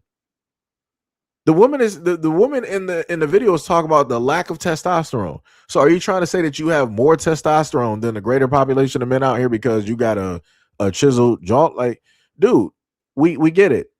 Realistically, your jawline looks like that because of the amount of weight that you have on your body. I can sit up there and say the exact same thing too. At a moment in time, I had less weight directly on my face. Now I got a little bit more weight directly on my face because I wanted more weight directly on my body. So yeah, but I'm like, that's brother, the stuff that people be saying. Somebody said, so body shaming is wrong until it's a man. Oh, I can only imagine. Let me see what's happening. Let me see. Somebody said, well, yes. Somebody said it's okay. He's a dude. Another person said you're taking it personal, but it's something in the food that is messing with your body. Soy is in everything and it promotes estrogen. Another person said, well, men do it too. So it's not like they're not using their right to do it in comparison, which is another trend. LOL. Another person said, no, they don't. I don't know what world you live in, but if a man was talking about women in this way, he would be called names and the comments would be full of hate. No, he has a point. Now, usually when it deals with relationships and dating, you'll have this judgment that happens. You'll have both men and women sit up there and do all of this stuff back and forth, which again is crazy. If you got a certain preference, you got a certain preference, right? But again, if a dude were to do this, all of these comments that we're reading here, oh, it would just it 1000%. It wouldn't be 14,000, comments of basically agreeing with this person. It'd be 14, it'd be 100,000 comments of women directly in here and some other folks pulling up to the scene to basically tell the dude directly about himself. So that dude has a very valid point. Like I said, I've seen it before. You got dudes that they've done this directly on X and all this other type of stuff, and people were like, "Hey, ain't this you? Ain't this what you look like? Ain't this how much you basically weigh?" And it's like, "Hey, you sitting up here talking about these women out here, da da da," and all this. So, like I said, I've seen it. I've seen it. Another person said, "Overweight guy watching this right now." Somebody said Jack Doherty is a prime example of this. That's crazy. You listen to Jack Doherty. Another person said septum ring theory. Another person says, see, this is why I'm obsessed with, I don't even know these people that they're naming. Another person said, Adam's apples are gone, have been gone for the last 20 years. What are y'all talking about? Another person said, jawlines has basically no correlation to testosterone. I want to see if somebody's going to say something here. Somebody said, right, this is like saying they have no hair because of low estrogen. Another person said, jaws is heavily impacted by environmental factors. For example, the food you eat when you were growing. Another person said, if that's true, Why does Brad Pitt and Angelina Jolie's adoptive kids not have the sharp jawlines like their biological kids? Did they subject them to child whatever or something and not feed them super sigma jawline foods? This person said, "Where are the Adam's apples?" Another person said, "Is giving men were created from Eve's rib." Wow, that's what we're falling to. Another person said, "I haven't seen any veins popping out of forearms in a minute." Do y'all go to the gym? Do y'all go to that's just the honest question. I'm trying to figure out, do any of these women that are making these comments about like not seeing guys' arms and whatnot, do they actually go to the gym? Are they hanging around or around guys that work out? Because I'm like, if you were, you would see this, right? Or if you went to basketball courts like women used to do back in like the 2000s and whatnot and actually sit there and watch dudes play basketball, you would see this. But like I said before, this is what it looks like when you got a lot of people that's just going out to clubs and they're pretty much in the house and they're doing, their normal cubicle job, office job, or whatnot, or whatever. You ain't about to sit up there and see much. Just saying, you know. Crazy work though, because it's diabolical out here. Diabolical. Another person said, "I can't remember the last time I met a guy with a really deep voice." Another person said, "You guys be coming up with anything." Yeah. Another person said, "I realized when they stopped looking at women anymore." What? Let me. And she liked this comment. Somebody said, "And they are so easily scared nowadays." Another person said, "The women's man." What is that? Hold on. Am I reading that right? It said the women's man's. Wait, the women's man who hid behind the wall while she was being attacked, pickpocketed. Wait, what? Another person said they pay no attention at all to women. Another person said they just don't look at you.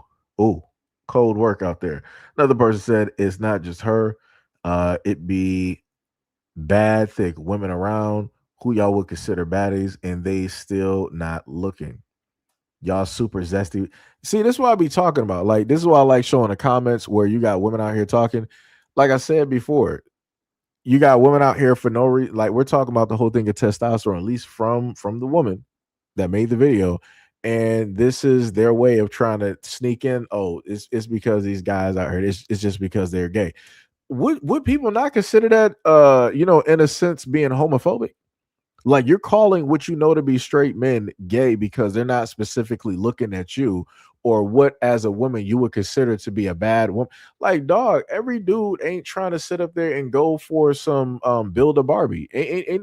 Every dude out here ain't trying to go from like some bad girls, some baddies from like bad girls, and like, dog, no, that's clown work. Those are not real women. Those are not women that you take serious. Like, I'm just going to be honest. Like, dude, no man worth his actual salt is sitting up there looking at women like that.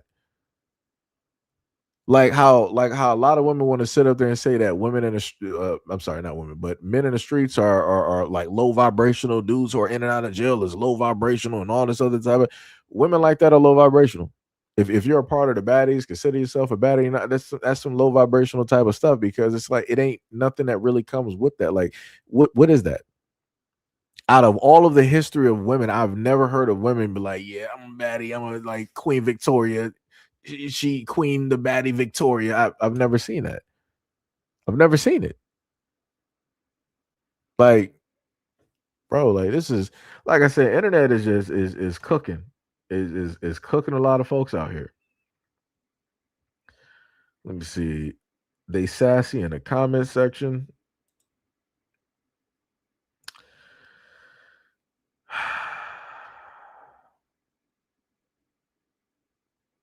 Lord have mercy. But like I said before, now I want to know now, if a dude basically said anything or try to levy anything and try to say something towards another person that would be deemed as being homophobic, and it was a straight dude that do it, people would grill that dude. The gay community will pull up to the scene and grill that dude. I promise you, you got people here in the gay community that see these comments that these women are sitting up there saying and how they're leveraging these comments, and they're not saying that, and they don't view it as being homophobic. I'm like, dog, come on, dog. It's crazy. Like the double standards out here is wild, brother. It is wild, 1000%. Somebody said most men nowadays. What studies are backing these claims? I feel so masculine sometimes because my jawline is sharper than most men. Lord have mercy. Somebody pulled up a picture from one of her videos. Question for the class: why do we care though? Somebody said, why are we actively perpetrating and encouraging gender roles? Like, where are y'all getting this info? Another person said, because I was born in the 80s, they look so different now. No shade, just tea. Yeah, imagine the comments if a dude, yeah, it's over. Somebody said the videos in these comment sections prove our education system has failed us. Oh, my goodness. Yo, it is crazy. Yo, that is wild. That is wild. So let's go to another video that she got directly up here. Let me load this directly up. That was enough for 30 minutes of going through those comments. So let's go to this one, I think. Being a male, loneliness epidemic. Oh, I think I gotta swap it. Oh yeah, okay. I gotta turn that off, right? And epidemic. Instead Okay, of there we there go. being a male loneliness epidemic, there should be a male sexless epidemic. And maybe there isn't, I just don't know. Because when I was growing up in the 99s and 2000s, as a girl who liked to shake her ass, what I see now is appalling. It's what I've noticed about the men. Where are the men's Adam's apples? Back in the day, men used to have real big Adam's apples. I ain't even gonna get started on these men's penis size, because back in the day, they was swinging. Now, So I have a question. How many men did you have to go through in order to get a general consensus on what sizes directly are now? That's what that's just I'm just trying to inquire.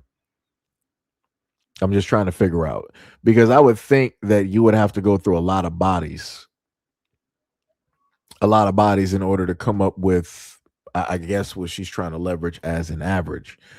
You would have to be with a lot of men.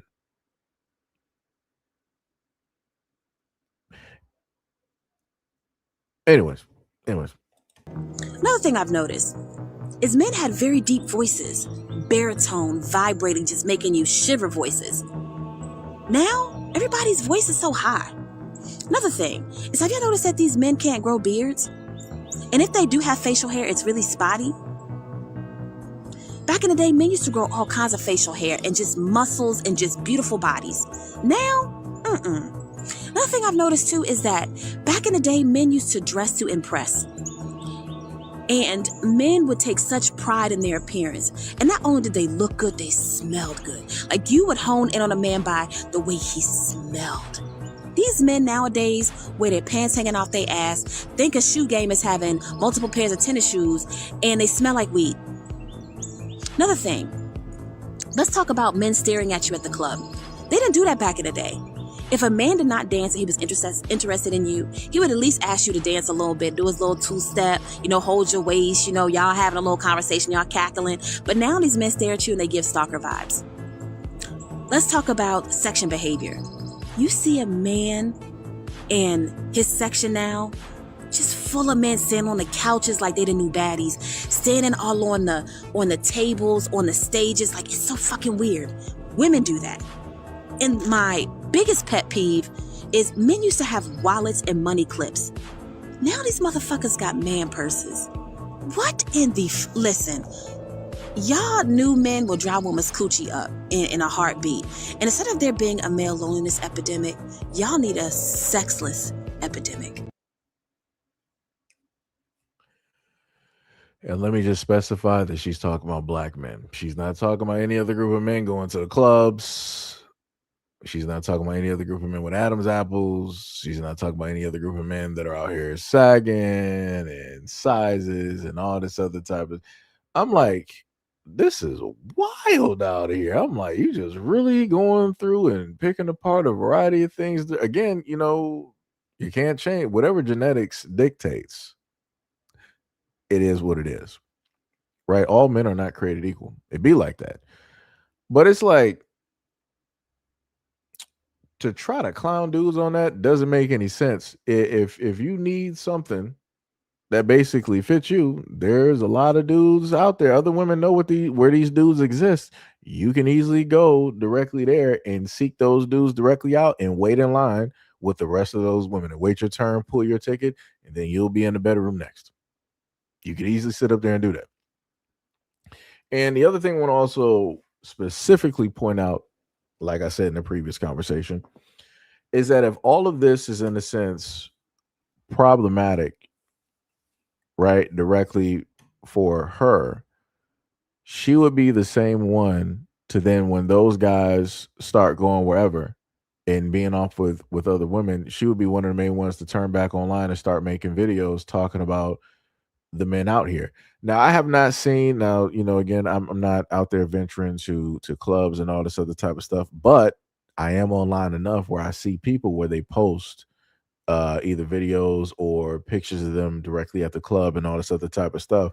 And the images that I've seen recently, I haven't seen dudes. Okay, you might have seen dudes sitting, but that's because people don't really dance no more. If women ain't really trying to go out to no clubs and dance and actually sweat like in the 2000s and the 90s and the 80s. If women and men went to the club, everybody was dancing.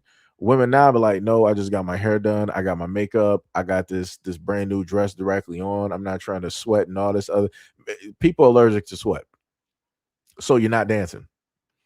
So what does that then leave the dudes to sit up there and do? Hey, we're going to be just up here in the club and we just going to be like talking and socializing amongst, us and just doing that.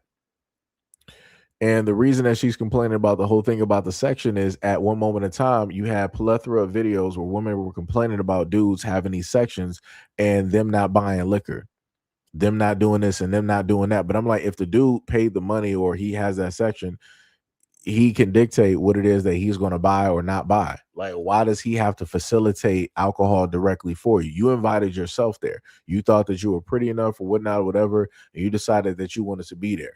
But I guess you only wanted to be there for the free alcohol that they overcharge directly for. They overcharge on the alcohol at club more than they do Jordans. Something that you can get at the dollar, not the dollar store, I'm sorry. Something that you can get at the corner liquor store for about like $20 or $30. They charge in like 300, 500, 800, 1500 directly for the same exact thing. Like somebody did a video where he showcased what they charge in the clubs for the bottles, and then he sat up there and looked up how much the bottle actually cost online. Like, it's egregious. Like they are literally like stealing from people's pockets. I'm sorry, they're stealing from men's pockets in those clubs. And a lot of dudes are like, yeah, I ain't about to spend all that money for nothing. And then I'm going to spend money, buy all of this alcohol for like these women out here, and then we ain't doing nothing. It's like, yeah, I ain't doing that. And like I said, I understand it. He has every right to sit up there and do that. So if the guys want to sit up there and just like go out and they want to just be amongst everybody else, and they just sitting up there chilling, not causing no problems, right, quote unquote, not being YNs, they're just out there chilling and just looking around, what's the problem? It's like, I'm a little bit confused. Didn't we say at a moment in time that they wanted like black dudes to not be out there ripping and running through the streets, causing problems, causing issues, always toting guns and all this other type of, so they out there chilling like everybody else is doing, but now when they do it, it's called effeminate. This is something that women do. So what are the guys supposed to do at clubs? Just be buying people drinks, trying to go up to 100 women, ask them directly out for their number, get turned down 100 times. Like what are the guys supposed to be like? Come on now. Come on now. Like, the only reason that y'all really got clubs is because men actually go there in order to seek out women. If dudes are like, yo, I'm not doing clubs no more, oh, it's over. It's curtains. Because you're not going to find enough women to facilitate keeping that bar directly open, especially with buying all of that alcohol, that expensive alcohol that is directly up there. Because women may have the money, but they're not about to spend it. Trust and believe that. Like I said, women talking about a male loneliness epidemic. Like, dog, do you not understand? Like, if dudes be like, yo, we're just gonna clock out on the whole thing with like doing all this extra stuff. We're gonna pull back from like the OFs. We're gonna pull back from like the strip clubs. We're gonna pull back from the clubs. We're gonna pull back from being in these online areas and giving women direct, attention and likes and all this other type of stuff. Yo, let me tell you something. You're going to see a problem like never before seen ever. And there's going to be fields of women that's going to be mad. There's going to be fields of women that's going to be mad. And they're going to be trying to point the finger directly at guys. And guys will be like, nah, it ain't us. It's you. Like I said, like people act like, I don't know, dog. I keep trying to tell people, it's like whatever your thought process is, you got to understand that when you're out here on social media, especially if it's a negative one, your thought process could potentially affect and have a domino effect over time. It may take a little bit, but it will have a domino effect over time. And what a lot of women are starting to see is that all of the stuff that they've been saying on these internet streets for the last 10, 15, or whatever years about men, hey, they starting to get exactly what it is that they were talking about. They're starting to get exactly what it is that they were talking about. And it ain't looking good and it ain't sitting pretty. But like I said, people won't figure it out though. People are going to figure it out. Like I said, the lady, she got fields of videos directly up there. I think she made like a part 9. Talking about men, and she was sitting up there specifically stating in that part 9 that this was not to bash men and all this other type of stuff. What? It's like, yo, that's crazy. I'm like, do you not remember all the stuff that you were saying? Just even in these 2 videos. I'm like, in a multitude of ways, you were calling men feminine. And you, without trying to say that men were quote unquote zesty and all, you were basically trying to say that that's what men were being. So number one, you said, like, the crazy part is this, right? You got women online that'll try to call black men out here gay, but I'm like, so that's not seen as being homophobic? Nani? I'm like, word? Really? That's crazy word.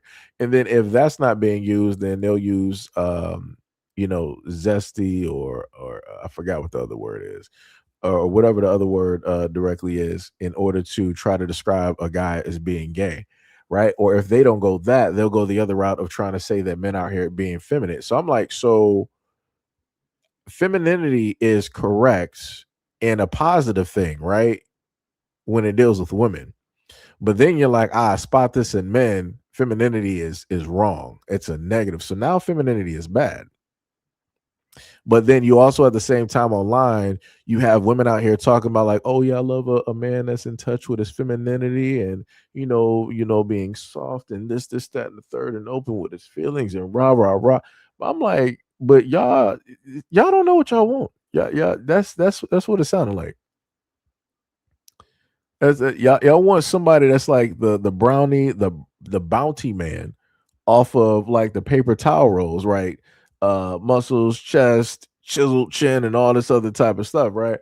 Well, then at the same time, you want the dude to be sensitive enough to cry with you when you watching a Notebook, and so y'all can sit up there and have some coffee or some tea and talk about like some novels and how does the novel make him feel and what does he feel about this specific character and how it is that they were treated in chapter 6 versus the evolution of the character in chapter 8 and 9 and the end result in chapter 15.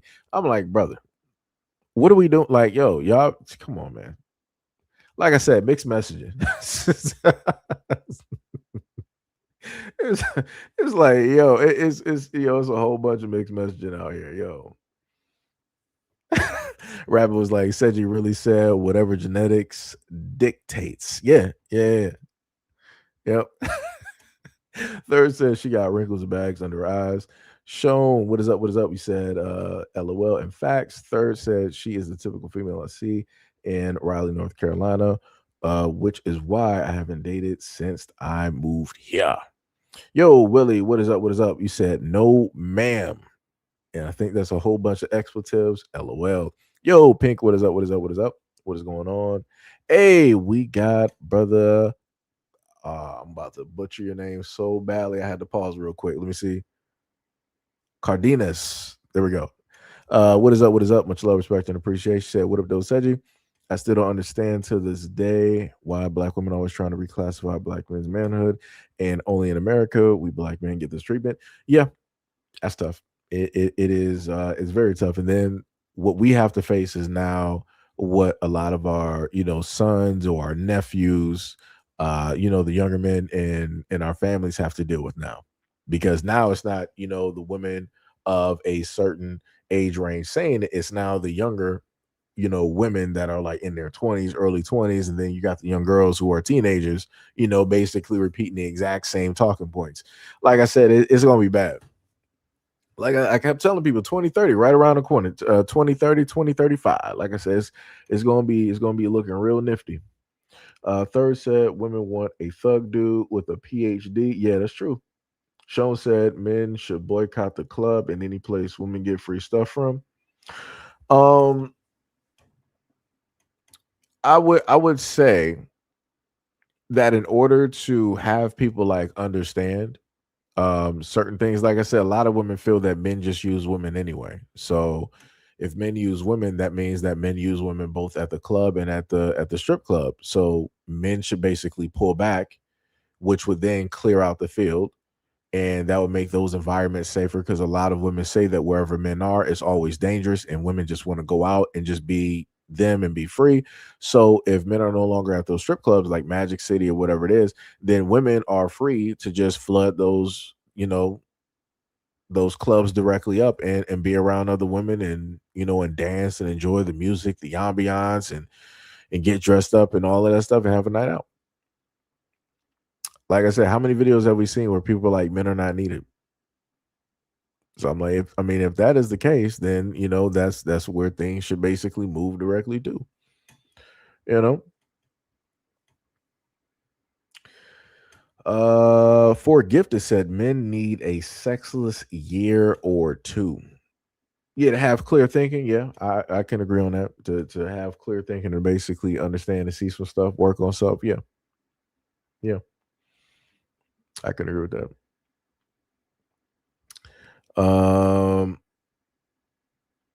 But let me see. Going back to, is there anything else I can add on to what Sean basically stated? I put it to this point, right? Women state that in relationships, friendships, or marriages, that women are not validated and that they're not appreciated for the time and the energy that they basically pour into and give directly to a person, right? And I'm like, okay, cool, fine, right? I can see the points, I can see the examples that women basically bring up. Cool, no problem. So within that exact same vein, on the flip side, men have also stated the exact same things, right? How it is that they decide to afford or build or pour into or give directly to a woman. Like I said, you got dudes out here who have put enough money into a woman to help her get a master's, bachelor's, whatever it was, right? Further education, or to even clear up debt, or to help her start up a business.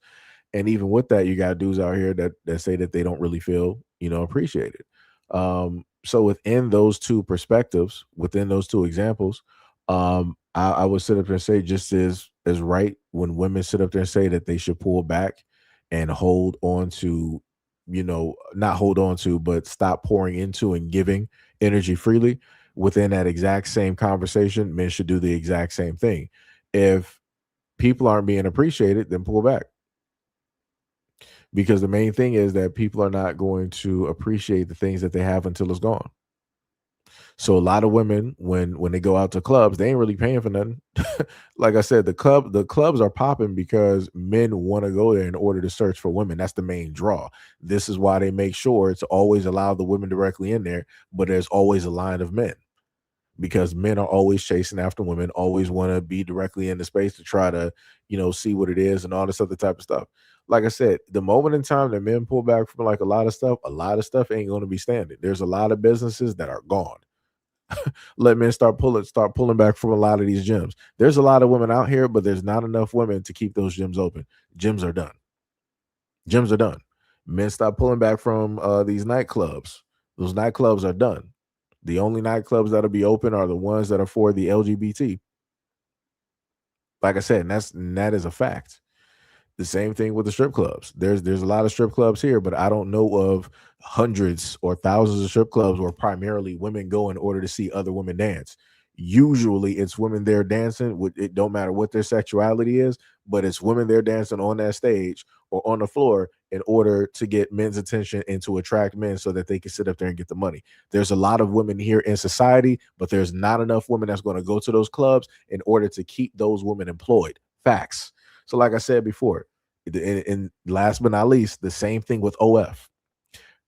There's a lot of men that are there, both married and otherwise, that have OF subscriptions. I think they said somewhere up until like it was something crazy. Maybe that was like the married men that they were talking about was in the 90 or whatever percentile. But anyway, it goes. The greater majority of the people, the ones subscribed to OF are men. If men basically pull back, there's a lot of women out here, again, in society, but there's not enough women that are going to pull up to the scene to subscribe and to keep those women on OF. Like I said, there's going to be a lot of women out here losing out money, and they ain't gonna have nowhere to go. And from my point of view, I'm like, if a moment of time that happens, right, decenterment and all this other type of stuff, this is the point in time that women should be pulling up as a group, as a unit, as a sisterhood, in order to facilitate the means so that these women could, get back on their feet and do whatever it is that they need to sit up there and do and take care of their family or themselves and all this other type of stuff. But again, that ain't gonna happen. It's not gonna happen. Because like I said, there's women right now that are roaming the streets, that literally work the streets right now, and there's tons of women that drive vehicles and cars, and they are not trying to slow down and help those women get off the streets. I done seen it too many times. I done seen women that walk the streets, and 10 different women sitting up there driving by in cars. Ain't none of those women basically stop to get out of that car to try to, tell that woman or to help the woman get off the streets, or to offer her a different venture in life so that she could be self-sufficient and out of that situation. Like I said, it's crazy out here. It is wild. It is wild. I'm not even sure what Earth is even talking about. Sean said, I love women. They love feminism. Gail said, just everybody stay on their side of the fence till it's time to engage in adult activities. Problem solved. Sean Williams said, I hit the like button. Hey, much love, respect, and appreciation. Third said, exactly, lesbians ain't going to keep OF clubs open like men. Yeah, that's true. Like I said, people know at the end of the day, the craziest part is, beyond all of this hate that people want to spew online when it deal, like, even like this is how crazy this whole thing is, right?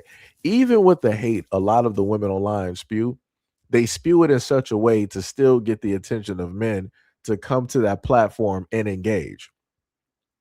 Because I've watched this too many times where you'll have these echo chambers where there's nothing but women. All the women that subscribe and hear a woman be like, I'm anti-man, I decenter men, and all this other. And like I said, I don't got a problem with that. Do whatever it is that you want to do, right?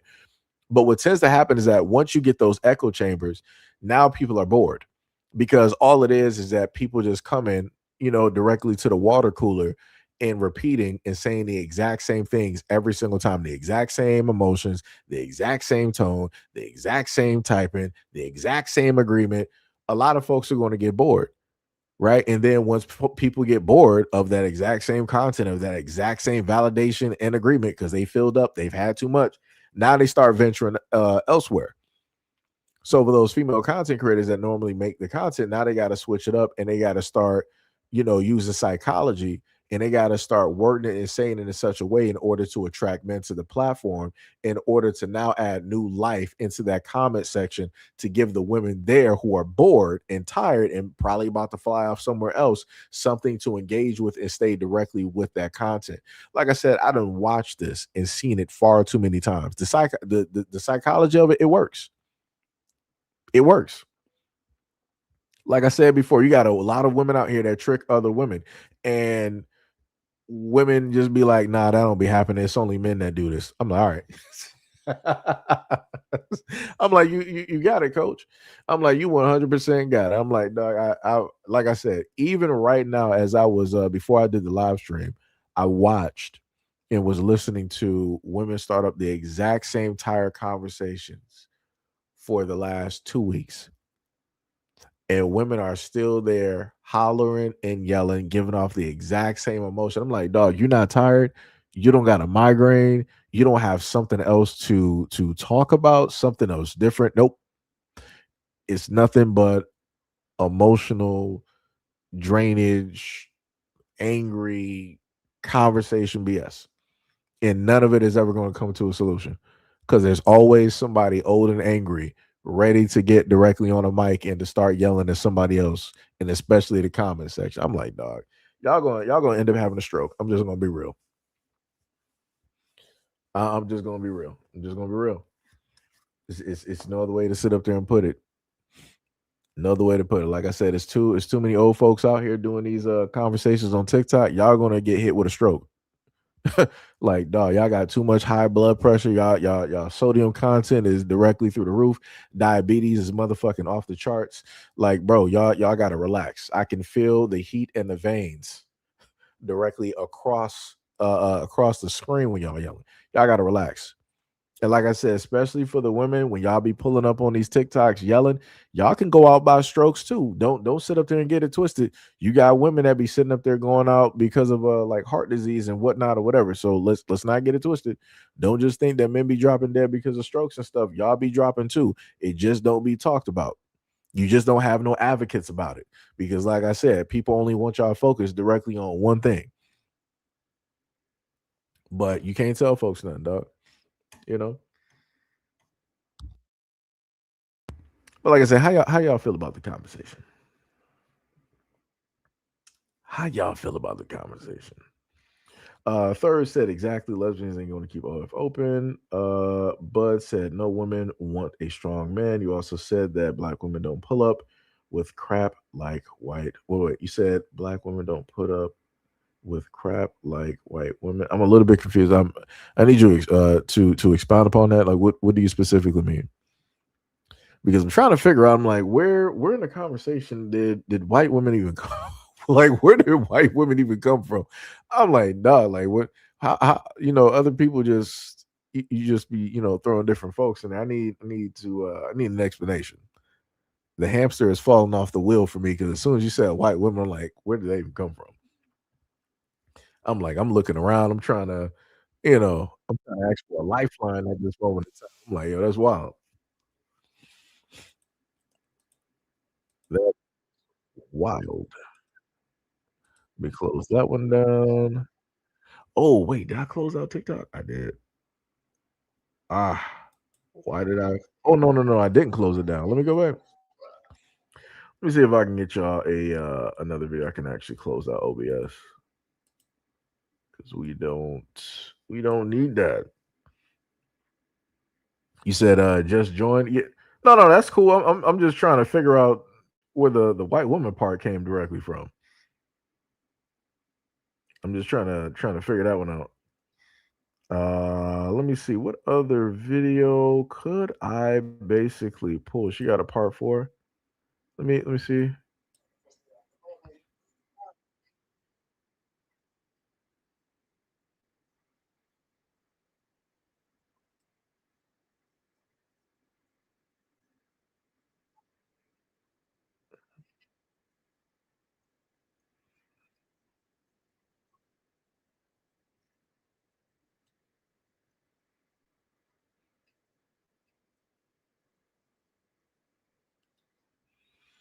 All right, so let's go with this one. Let's go with the next one. And like I told people before, when it deals with conversation, because specifically going by even the channel, what did she say? She said a safe haven dedicated to uplifting and empowerment of women everywhere. So again, the craziest part is that if your content is basically if you're a safe space and basically just for women, why talk about men? And more so specifically, why talk about black men? All of your content should be specifically just about women, like the safety.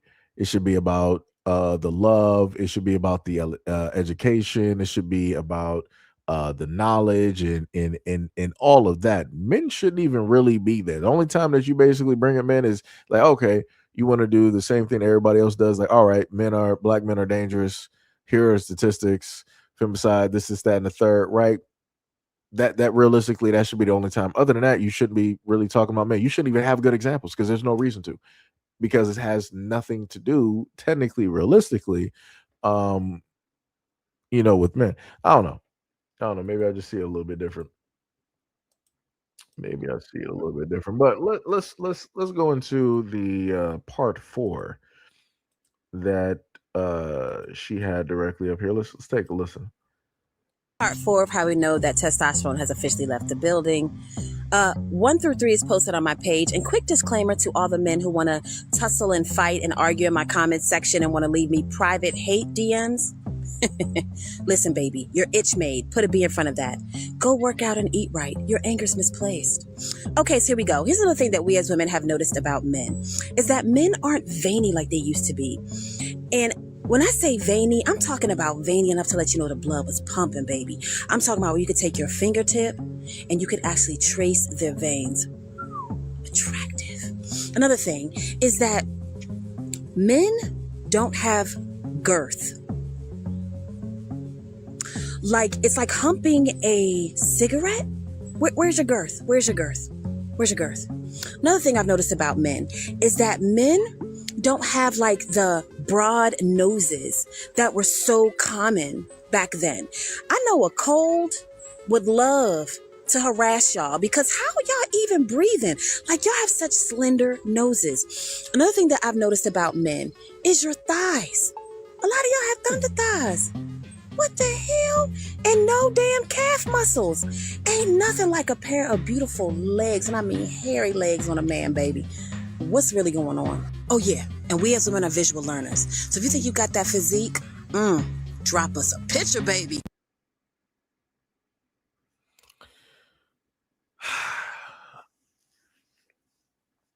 I just want to note, this is just an observation.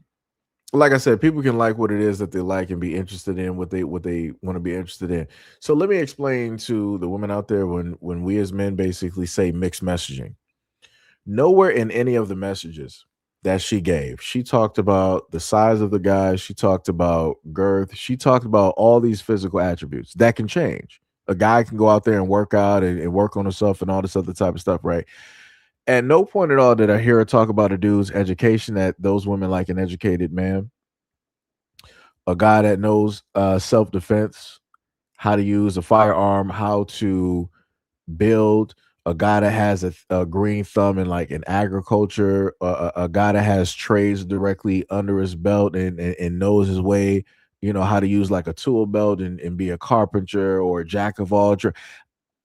Nor did I hear them basically speak on that they love a guy that basically looks like he would make a good father or a good husband, a long-term relationship partner, somebody that could take care of them if anything happens. Somebody, who would actually love a woman and like, I'm hearing everything that's physical that a guy could in a sense change, or that they could actually go out there and find. But I'm not hearing the things that usually come from within a person, or that comes from a lot of internal working. Like I said, all I'm saying is mixed messaging. That's all I'm saying is mixed messaging. I'm just saying, all I'm saying is mixed messaging. This is about the umpteenth video where she wanted to talk about the size of a guy. And I keep saying, I'm like, the craziest part is, if you really looking for certain guys, y'all know where to find them. Women talk about these things a lot. Y'all know where to find these dudes. And some of y'all be sharing the exact same types of dudes. So I'm highly confused on the fixation right there where you can go to find it. Like I said, if I ever, and I'm not a drinker, if I ever wanted to get a nice drink, well, if I wanted to get just a drink in general, a corner store or spirits or whatever the store would be called, I can go there and get whatever it is that I'm looking for. But if I want a nice drink from a bartender, I would sit up there and go to a very nice bar, and I would sit, directly there and tell them what I want, and they would sit up there and mix it up. You know, like I said before, it's crazy. It's crazy how people act like they get online and start complaining and act as though they can't find what it is that they're describing when it's been there. She said herself that she is the type that was out here just shaking it, just letting it loose out here left and right. And then magically she just can't find what it is that she's looking for. Huh? I'm a little bit confused. I'm highly confused. And the other thing is, if it's very difficult, right? Just dealing with what it is that men are naturally born with. If that is so hard for women to find, then I need somebody to explain to me how are all of these women getting pregnant? Because I could swear that a lot of women say that they are looking to have relations with a guy who knows how to work with the equipment that they naturally have to get them to a certain point, right? So it's either that women can't specifically deal with the types of guys that they keep referring to online, basically lying about certain things because um there's been folks out here that have told stories about how it is that women have stated that they were looking for this and they wanted this, but then as soon as they got it, they sitting up there running or they ended up in the hospital. So it's either that you can't specifically handle what it is that you're looking for because you're pump faking, or for whatever reason you magically can't find it, or the third option, which is what I guess women are magically just settling and they're just dealing with what it is that they don't like, which then leads them to not get the desired expectation that they have when it deals with the full release of having a relationship with another human being. I'm confused. It got to be something. Got to be something. Buzz said women are different in different regions. Correct. Oh, best believe I know. Trust and believe. Trust and believe. D Money said, I mean, if she's looking for a fit, veiny dude, then go where they are, the gym. But she doesn't strike me as the gym type. Like I said, people be out here complaining about stuff, and you could easily if folks are looking for somebody smart, go to a library, go to a college. You go to like some STEM program meetups or something like that where you're going to meet nothing but like these smart geniuses that will relatively make you feel dumb. Like that's just what it is. Like the stuff that they'll be able to talk about and how it is that they can dissect a lot of those topics and just talk about it. You're going to be like, what? It's just like it's going to be crazy, right? Um, but again, you got mixed messages. A lot of people say what it is that they want, but that's not really what it is that they want. You know, like I said, I'm trying to figure out how many women are like they're trying to go to the hospital every single day, right? What was the it was one video that I had. I forgot what it was. A woman was sitting up there on a phone telling a guy, wasn't it like one of the Braxtons? She was sitting up there saying that the dude that she was with, um, like not dislodged, but he moved her uterus in a different direction or something like that. I'm like, so that's what women be into, huh? Y'all be trying to get like ovaries completely just off the hinge, like knock loose. Like you gotta go get some surgery or something. You gotta get some realignment. I'm like, dang. I'm like, that's crazy. I'm like, glory to the winner though. I'm like, you got it. You got it. I'm like, and after hearing that conversation for any dude online, I'm like, yeah, whatever interest you got, you might as well just let that to the side. Leave it directly to the side, exactly where her uterus is. Leave it to the side. Leave it to the side. It's crazy work. It's crazy work. Gail said, I can't lie. I love her eyebrows. Excellent for arching. Wait, Gail, you do that professionally? You you do some eyebrow arching from home and whatnot? Let me know, Gail. Let me know. I mean, but technically I would see it is very tough because I swear if Gail had a business, I'd be like, yo, I could sit up there and promote Gail, but then I have to think about I'm like, man, people might really not like my channel. So then by proxy, then people might not like Gail. And I'm like, I'm not trying to have that happen to negatively impact her like that. And it's like it sucks. It very much. You said you do family and friend, family and close friends. That's dope. That's pretty dope. You know, Gail, I would actually tell you, even though I know you're not the type to do it because you're not like real social media, if you were to do stuff like that on TikTok and just have me, like I said, you don't even have to talk. Like you can wear black, you don't even got to show your hands, black gloves. They got programs to like blur out people's faces and everything and just focus directly, or you could just have a person wearing like a portion of a mask. You could arch whatever clients you have, arch the eyebrows, and then you can just have some nice music going directly to it. Content right there. Content right there. Even though I know because we've had the conversation before, you're not, a content type of person. But like I said, extra money, side hustle.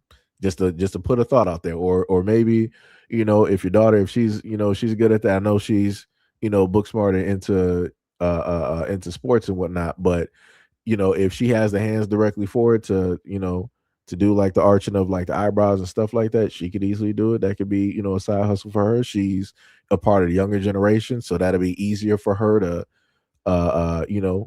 again, another side hustle. Just saying. Gail said, good suggestion though, for real, appreciate it. Yeah, like I said, I be trying to look out for y'all. Y'all tell me a lot of times the stuff that y'all do or are into, so I try to throw some ideas, directly out there, you know. Because like I said, doing this ain't for everybody. Just like I said, for y'all already seen what I have to go through over these years. So, this ain't for everybody, you know. And when you want to look at stuff that's, lucrative and whatnot, doing stuff like that, everybody loves it. You don't got nothing to worry about, no discourse, no nothing. Everybody's just there chilling, listening to the music, and it's like, oh, you do nice work and da da da, and all the other type of stuff. This man D I knew was gonna pop up. This man said a 10% finder's fee. I remember a few years back, D Money was like, yeah, 15% finder's fee. I remember that. That man was like, he started going up in price. Crazy work out here. Almost want to get one more of I might skip a number though. I'm not trying to go to number 9. Let me see. What she got for number 7?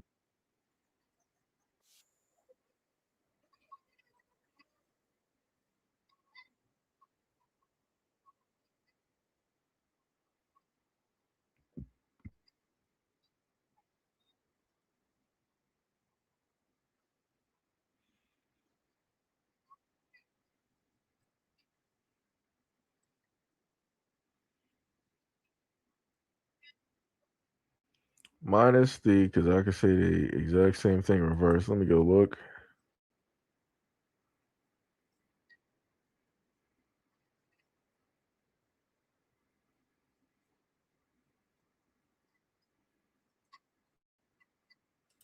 All right, so we'll do it that way. She said there's a few things that are said, and I think this is probably like video 7. So I just made this one the last one. Got to do it. Like I said, it shouldn't be as bad. Just looking at the tone, it shouldn't be as bad, and I don't even think it's that long either. Because they don't really tell you the what's the names on the other ones. So we'll look at this one. This man said 5% discount for the mods. This man. Yo, this dude out here. Let me tell you something. All right, last one. Let's see what you got to say. So after viewing the videos, and I'm going to keep doing the series, there are a couple of things to me that are very saddening. And I'm going to speak for women because we as women have noticed these things about men. What's up, And if J-Hud? women are noticing these things, it's an issue.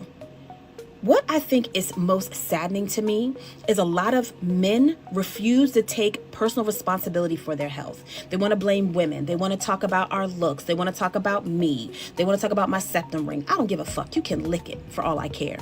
But the thing is this. As a group of men who claim to be the so-called leaders and talk about how women are so irrational and we're so emotional, a lot of these men in the comment section refuse to take personal responsibility for their health. Like, if you are being chemically altered or your health is suffering and women are starting to notice, yo, it's an issue. And you always hear how men talk about, oh, only 20% of the men get 80% of the women. Why is that? Why is that?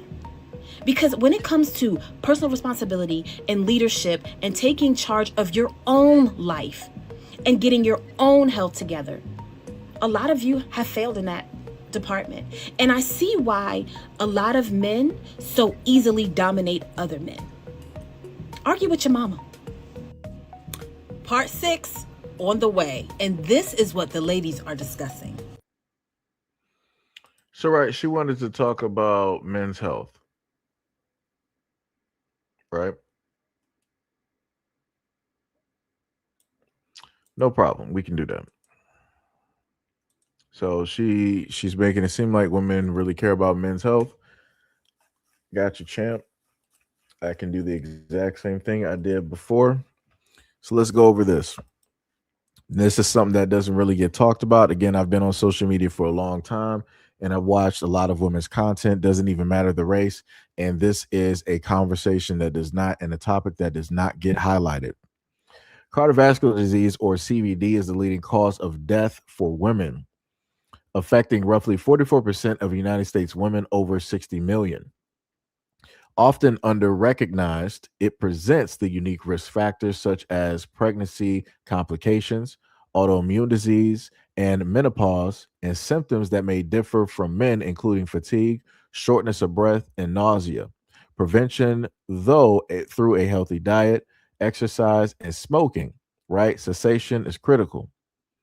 Leading cause of death. CDC kills more women than all forms of cancer combined. Approximately 1 in 3 women die from heart disease. Pregnancy related, right? Preeclampsia, eclampsia, gestational diabetes, and preterm delivery increase long-term risk. Conditions.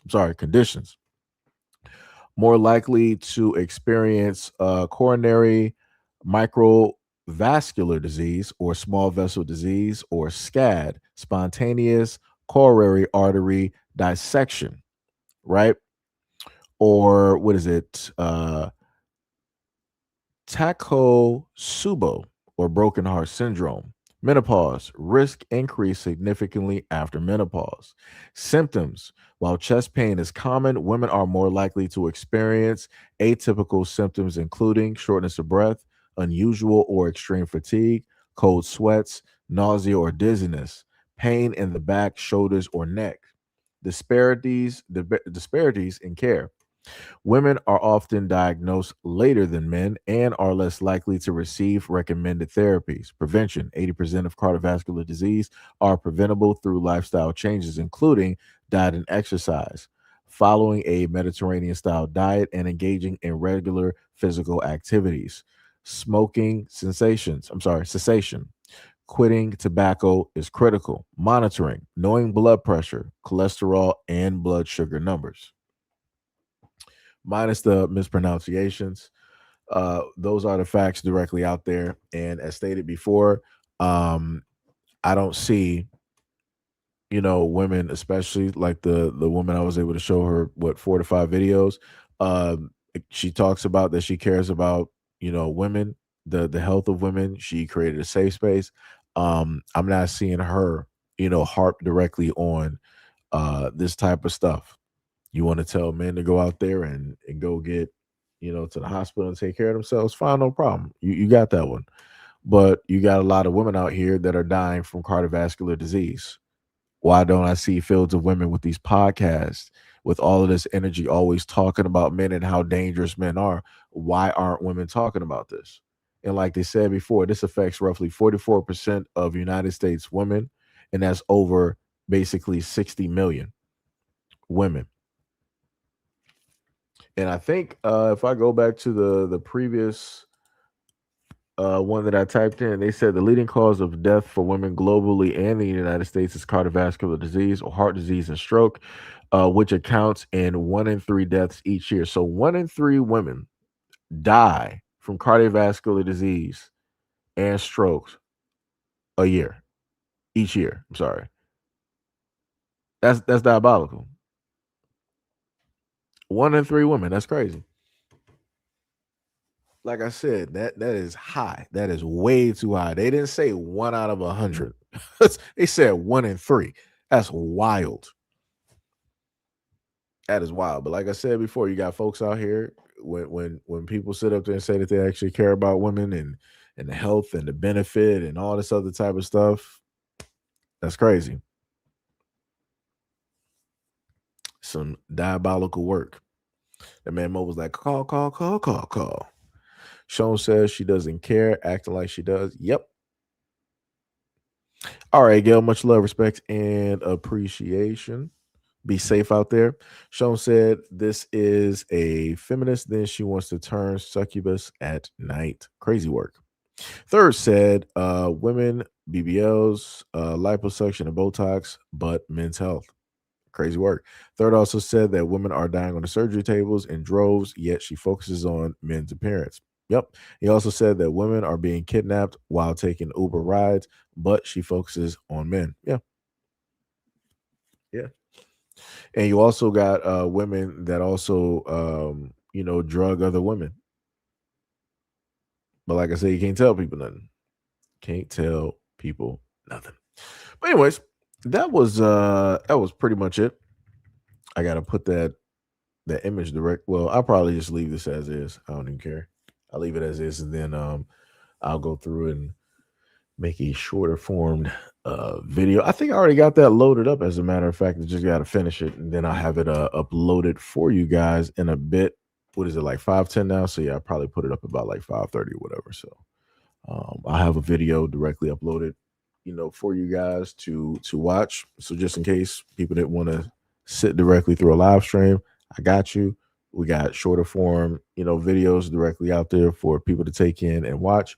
Also, much love, respect, and appreciation to any and all folks that came directly through to be a part of the live stream, be a part of the conversation. Shout out to any new subscribers. Shout out to the regulars. Much love, respect, and appreciation to all my moderators. Shout out to any members. Shout out to anybody who donated by way of Cash App and by way of the patron. Shout out again to the members who are part of the channel, subscribed and resubscribed. Much love, respect, and appreciation, because I could not do it without people like you. And again, also shout out to the trolls. Shout out to the trolls. Third said, Seji, I'm a Facebook friend with a black woman who is grassroots advocate for AB. Women has never talked about negatively about men at all, and she is married to a black man. That's dope. That's dope. She is one of the rare few. And the craziest part is, if she was to make content directly out here and none of her stuff was coming directly at crazy at black men, you wouldn't have fields of black women and other people trying to champion her content.